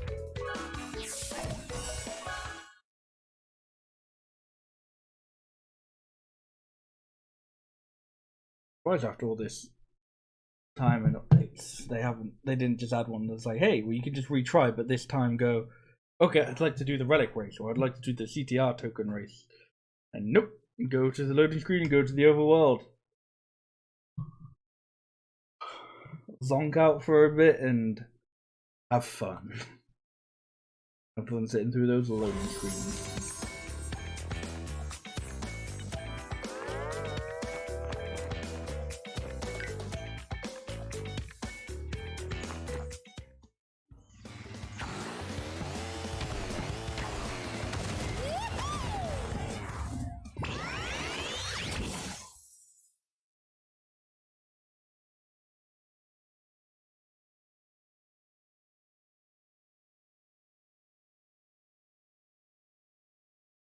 There's something that's a bit of a shame. I mentioned in the last stream that this week was going to be this and Kirby and the Amazing Mirror, but something I hadn't taken into account is the fact that I don't know where my copy of Kirby and the Amazing Mirror is. I have looked for it, but not in literally the only place I can imagine it being. So yeah, I have no idea where my copy of the game is, so unfortunately we shan't be playing that this week.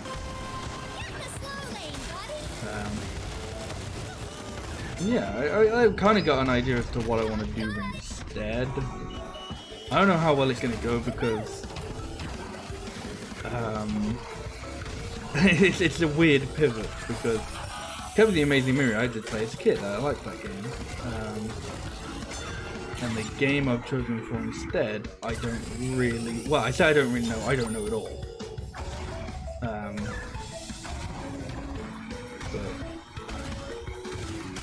a maybe classic? I don't know.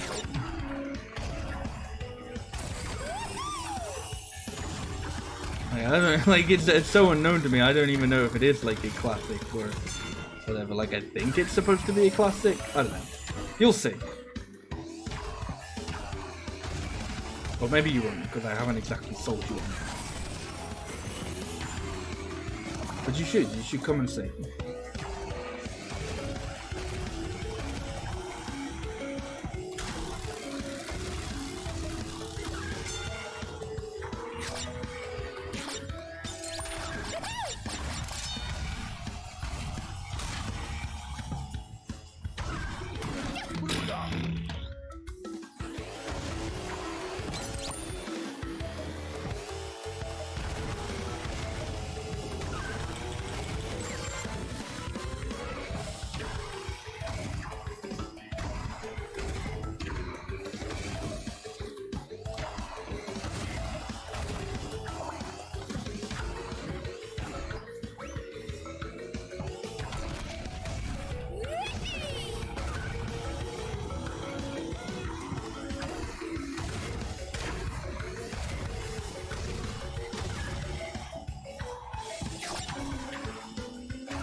Nice sandy dude.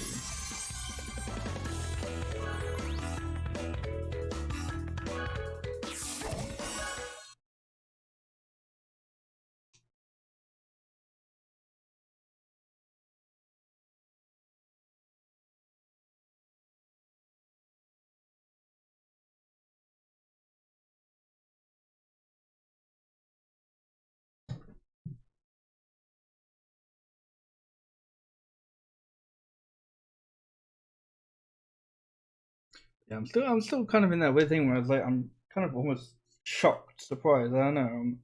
But like Skyward Sword HD is a lot closer. Like I said this last stream, but I was like, oh, I'm sure it's gonna be like end of July. And I was like, oh, it like comes out next week. Like, holy crap!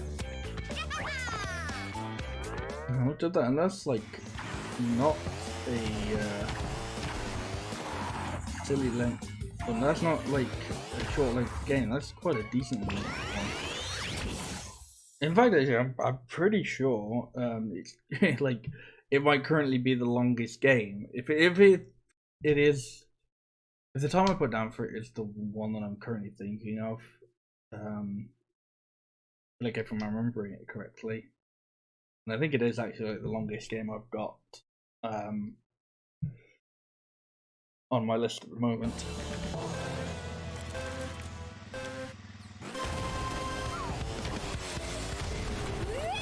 Well, that's a good start. Great start.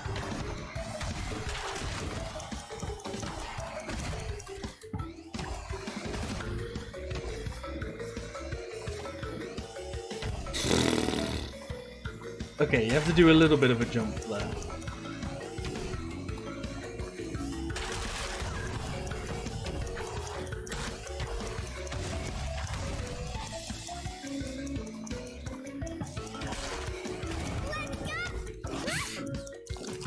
I remember not liking this one because you have to come in close contact with quite a few of these guys of the planet.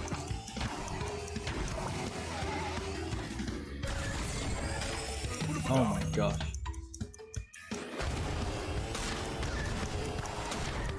And that just happens so fucking much. Like, I don't know, you've got to be hitting like a certain speed or something to have that not happen to you. Let's just say, I'm pretty good at having it happen to me. How the fuck did I make that?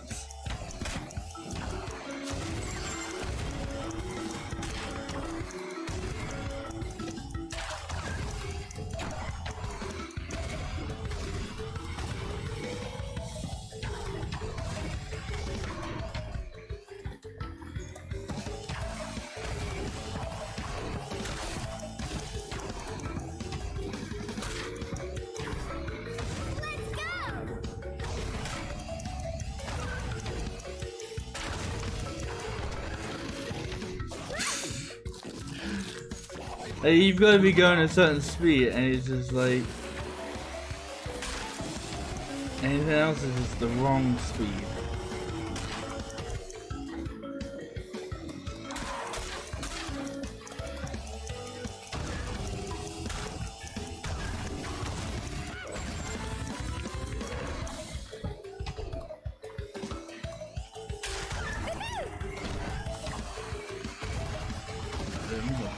I think I made possibly a few too many mistakes.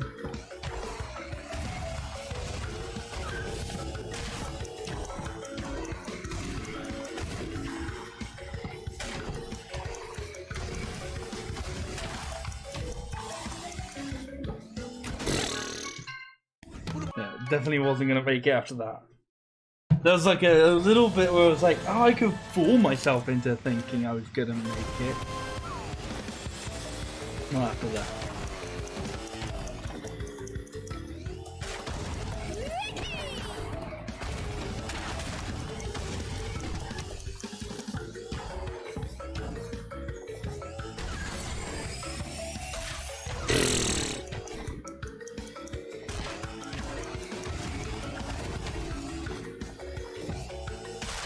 And I still only hit like a couple of them. Oh my god.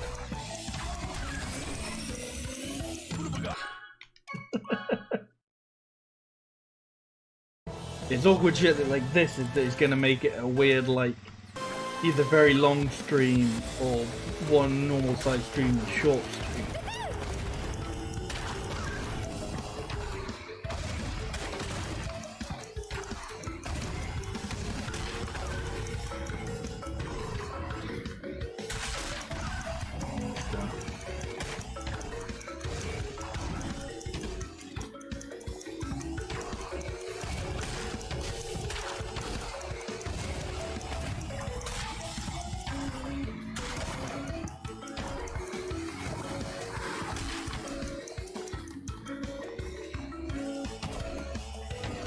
Wow, this is great.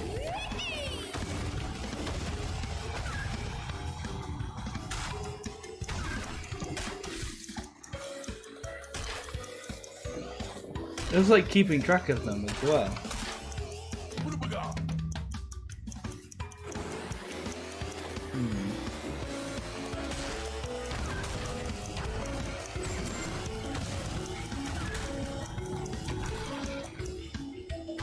Wonderful. Jump over it. Yeah, I missed one.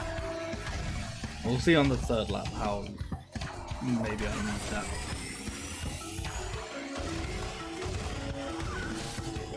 Wonderful.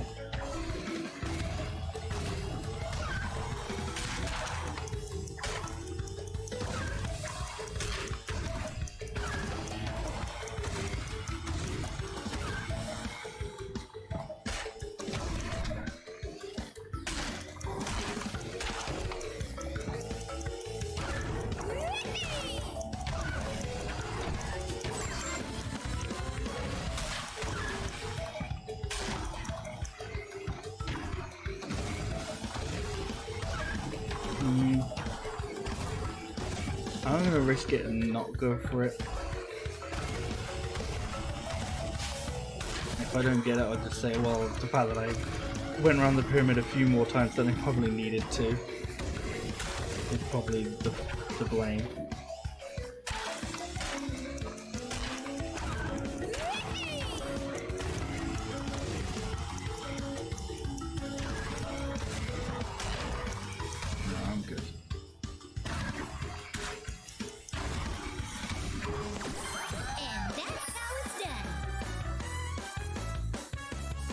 Well, I'm guessing that's one that I do not have a platinum on, considering I'm not in first.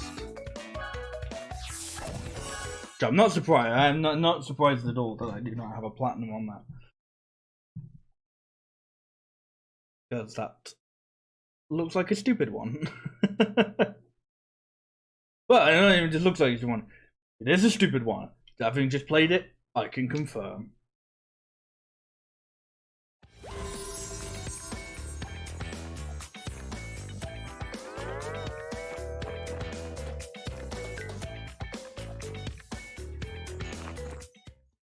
Great.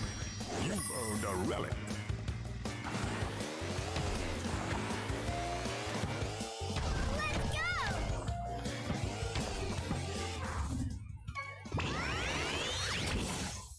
I remember this one being quite a hard one to get platinum on as well, if I even got it. No idea.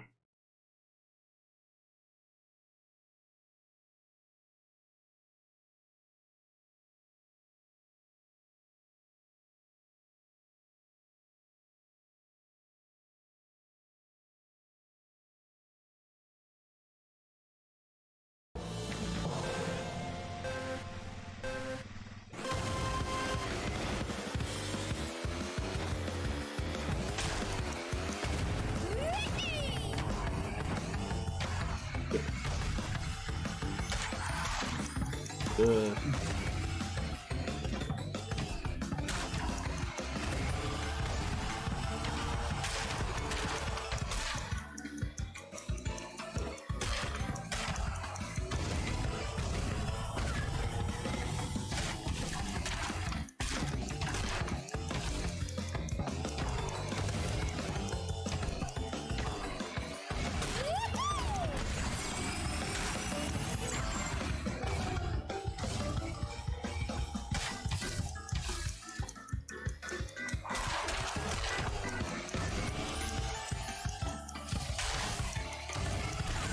I'm trying to make up for the fact that I'm not gonna get it. Well, I can get it, but I'm not gonna get all of them. But I don't know, I feel like I shouldn't care about, but I can't help but do.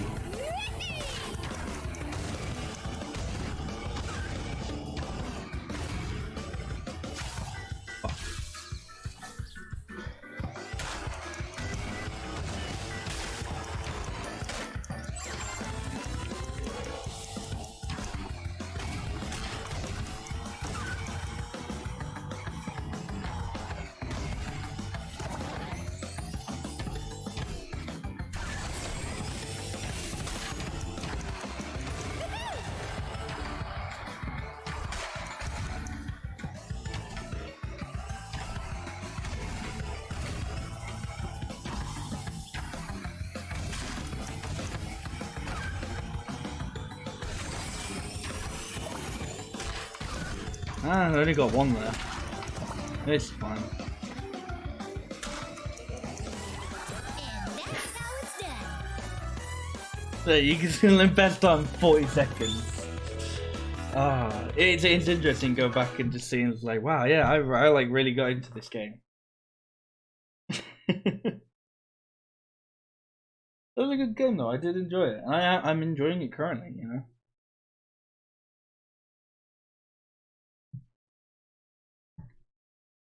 I don't think I'm gonna get as into it again, but it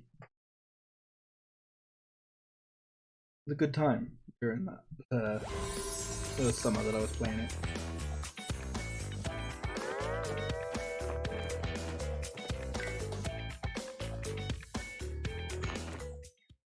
Great. You've earned a relic. Right. The00berNoober.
The slow lane, buddy.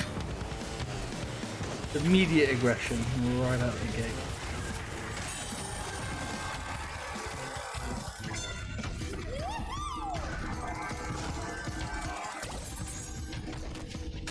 I think I got it. So I'm not really quite sure what they do.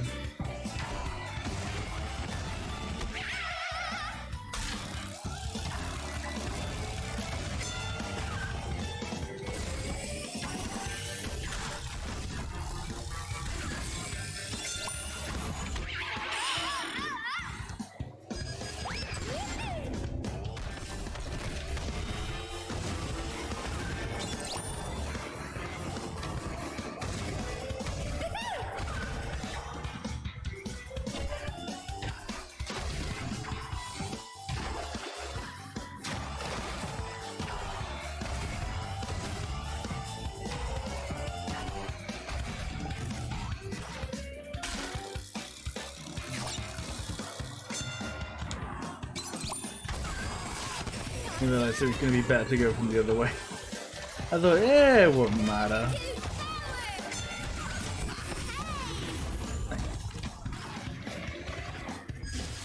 Thanks.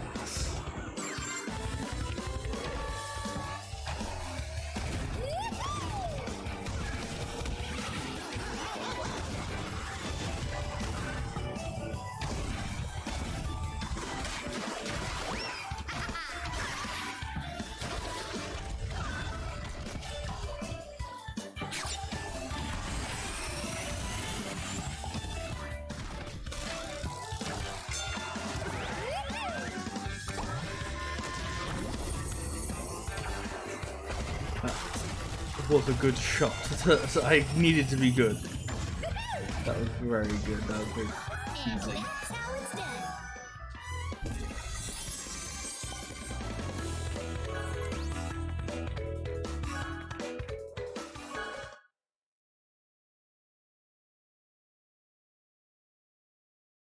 I kind of stopped support for this game, but I'm surprised there aren't even any like, I don't know, like basic level challenges.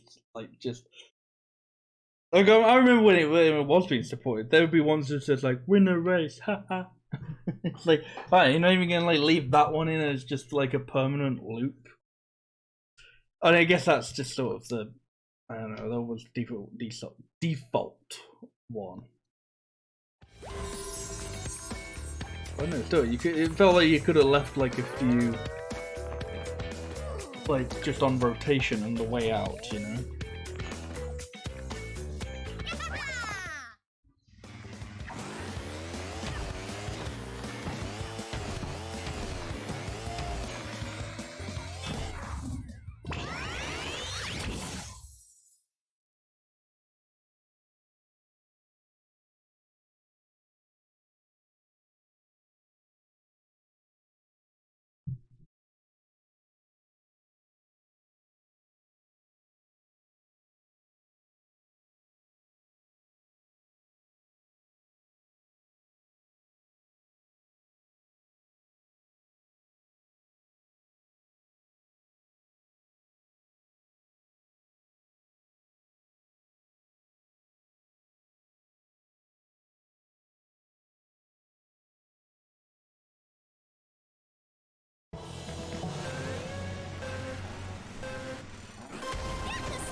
don't know if she's gonna make a jump.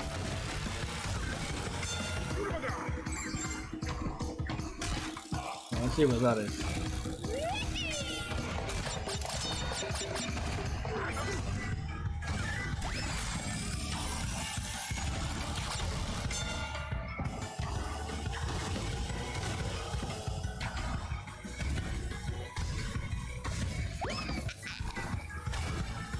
That's really stopping everyone.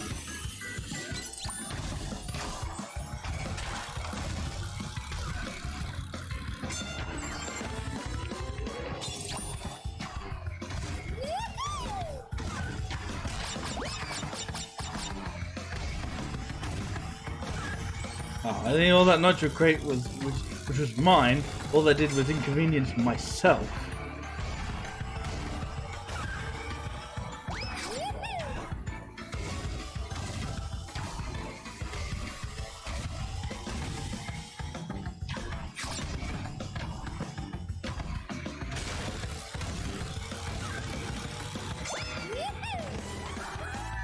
And that's how it's done.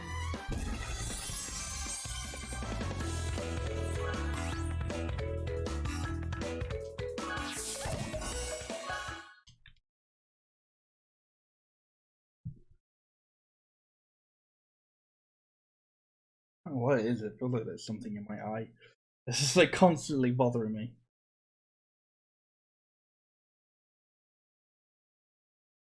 It's this loading screen that's bothering me. God, it's not hard to just put a little music on, you know? There's stuff like this that I wouldn't have noticed first time playing because I would have had something else on in the background. But when it's just me sitting here in silence every time I finish a race, it's fucking sad.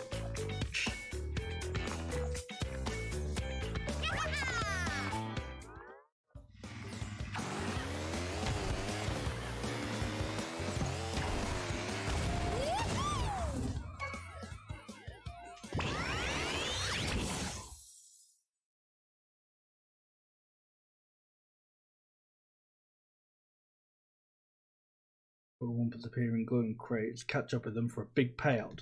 What's that payout do? Fuck if I know. Is it just regular coins or is it something completely different?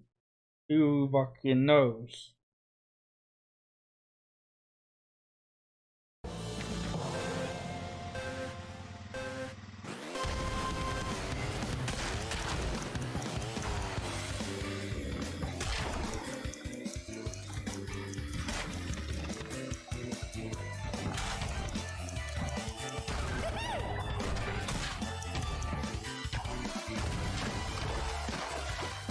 Oh, I can't believe I missed that, but I guess thankfully it doesn't really matter.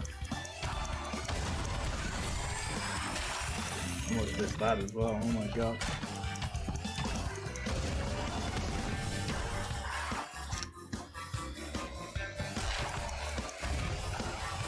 Wow, how the fuck did I miss that? Out of just everything.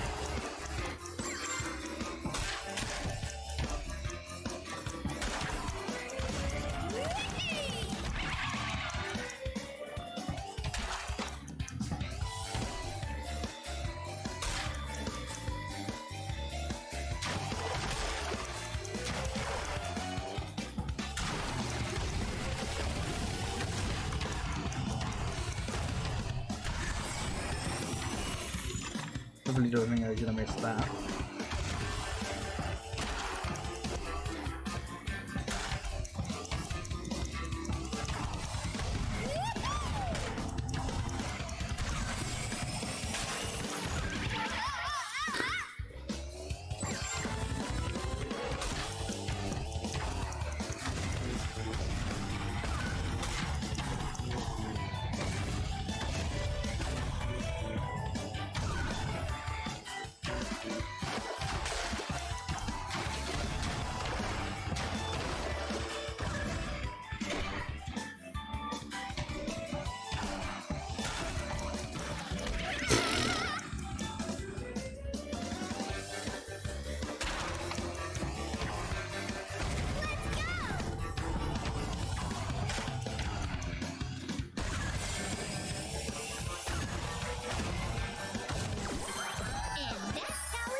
And the fact that because I'm only on here twice, one of them just being just now.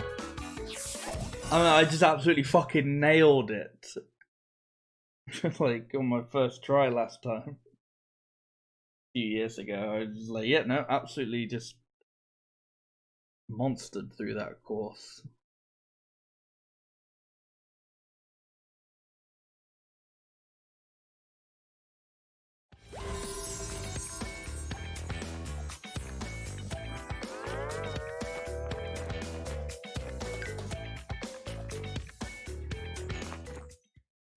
Great.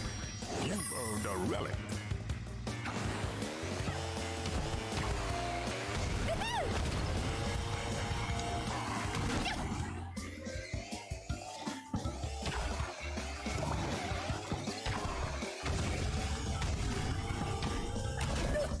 It's a good miss. Very skillful miss. Now, maybe it's because I'm like aware that like I keep rubbing my eye. That makes me rub it more. I feel like if you got something in your eye, you're not supposed to rub it, you're supposed to blink. No, it's fucking crazy head.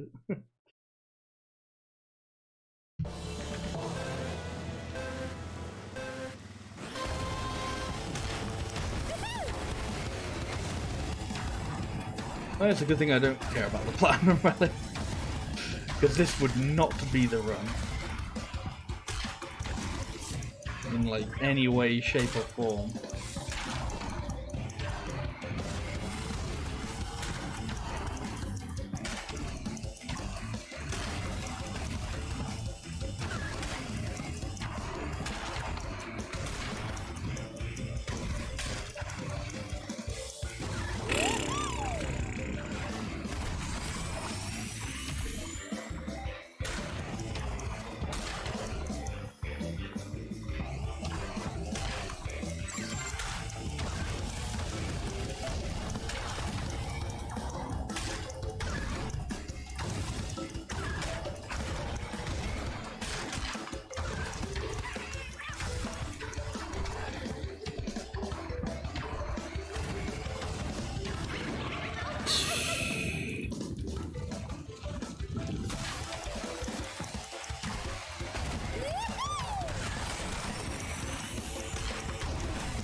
I was gonna like, oh man, of course I got the one. Didn't even get the one. Like, no, I did not get the 3. I didn't even get the 1. How embarrassing.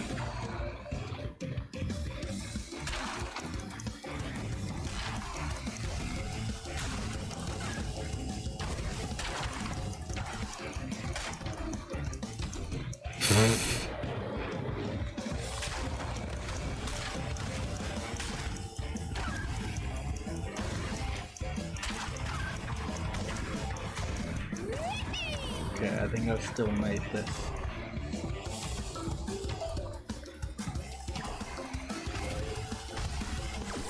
And that's how it's done.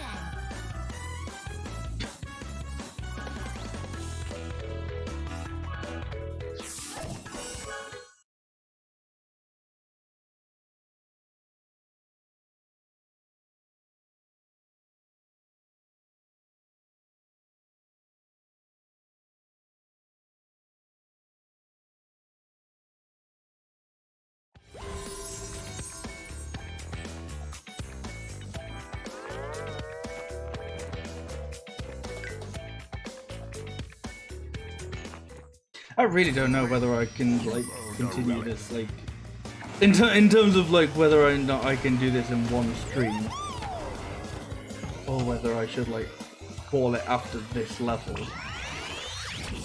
to try and have maybe like roughly the same size, same length stream of this next time. I have no idea. Because really, I've only got like 2 worlds left, but it's 2 worlds where I have to do each race twice. And then like a couple of bonus things.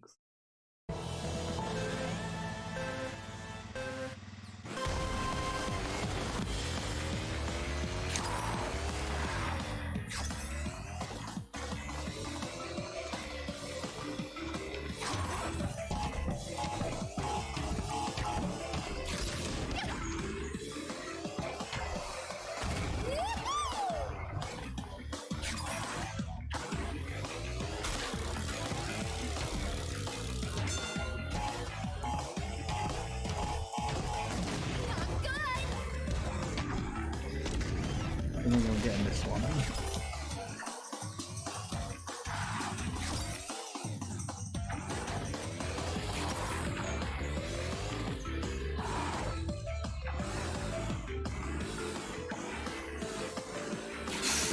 Definitely don't think I'm getting this one.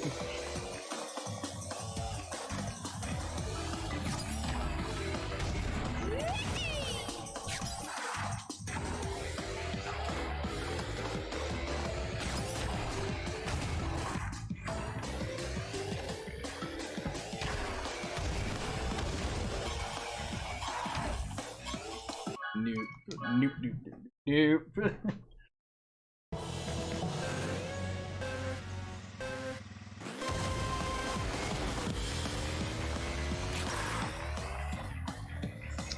Really?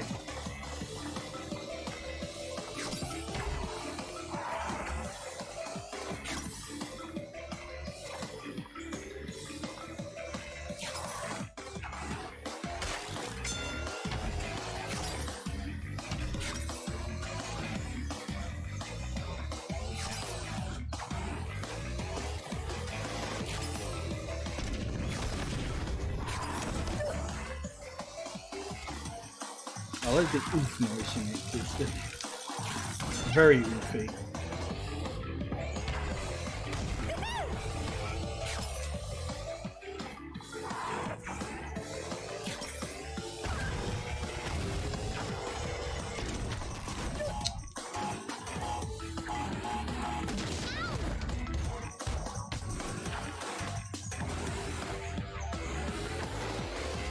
Fuck. Come on. Ah, that didn't work at all.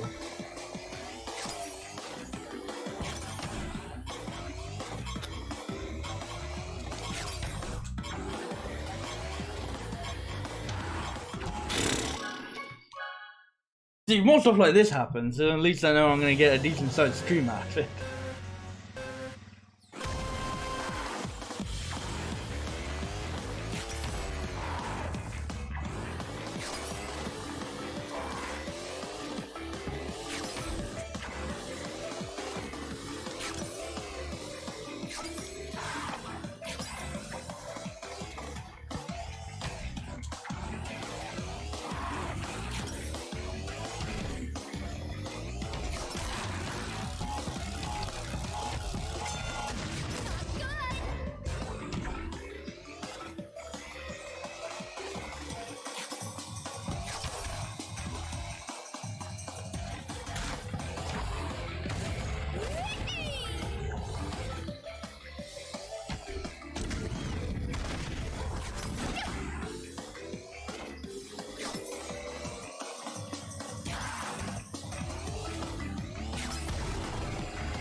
Hey. And that's how it's done.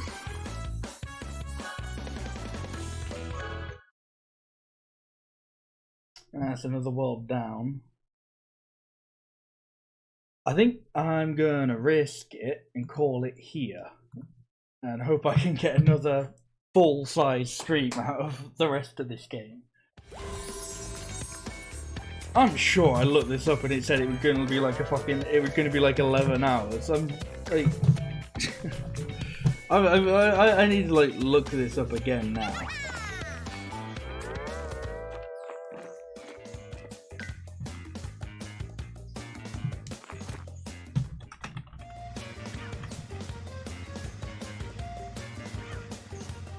Okay, I have no idea what I was looking up because then it said 5 hours.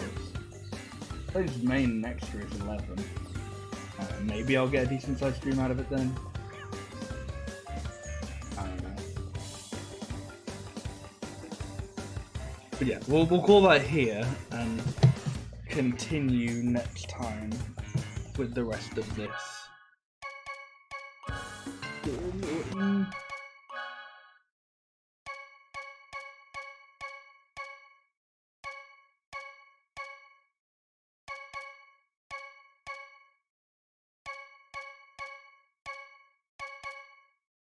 Yeah, because I've got the stuff at Gemstone Valley to get as well, so yeah, we'll call it here. So yeah, as I said, unfortunately next stream won't be Kirby and the Amazing Mirror, unless I miraculously find my copy of it in the next few days, which might, but I have no idea where it could be, because the only place I know where it could be, it isn't. Look at Ring Rally, look, do Ring Rally, do Ring Rally. But yeah, so instead, the next game will most likely be, as I said, there's this, in case I do find my copy of Kirby the Amazing Mirror, I will still do that, but I most likely won't. So the next stream will still be Wednesday, but it will be with the PS1, maybe Classic, maybe Hidden Gem, maybe Hidden Gem Classic, called Tomba, also known as Tombi. I don't really know much about it, aside from maybe a PlayStation 1 Classic. And of course I'm sure everybody knows the good old Tomba 2 meme of I really wish you'd stop talking right now. That's not the same game, that's Tomba 2 the sequel, playing the first one. So I expect no references to that meme. But yeah, that's going to be the next stream most likely, as I said. There's still a slight chance I might find my copy of Kirby. But in case I don't, the next stream will be Tomba on Wednesday. So hopefully I'll see you there for that. But yeah, thank you all for watching and hanging out. And hopefully I shall see you guys next time. There's the camera. Bye bye.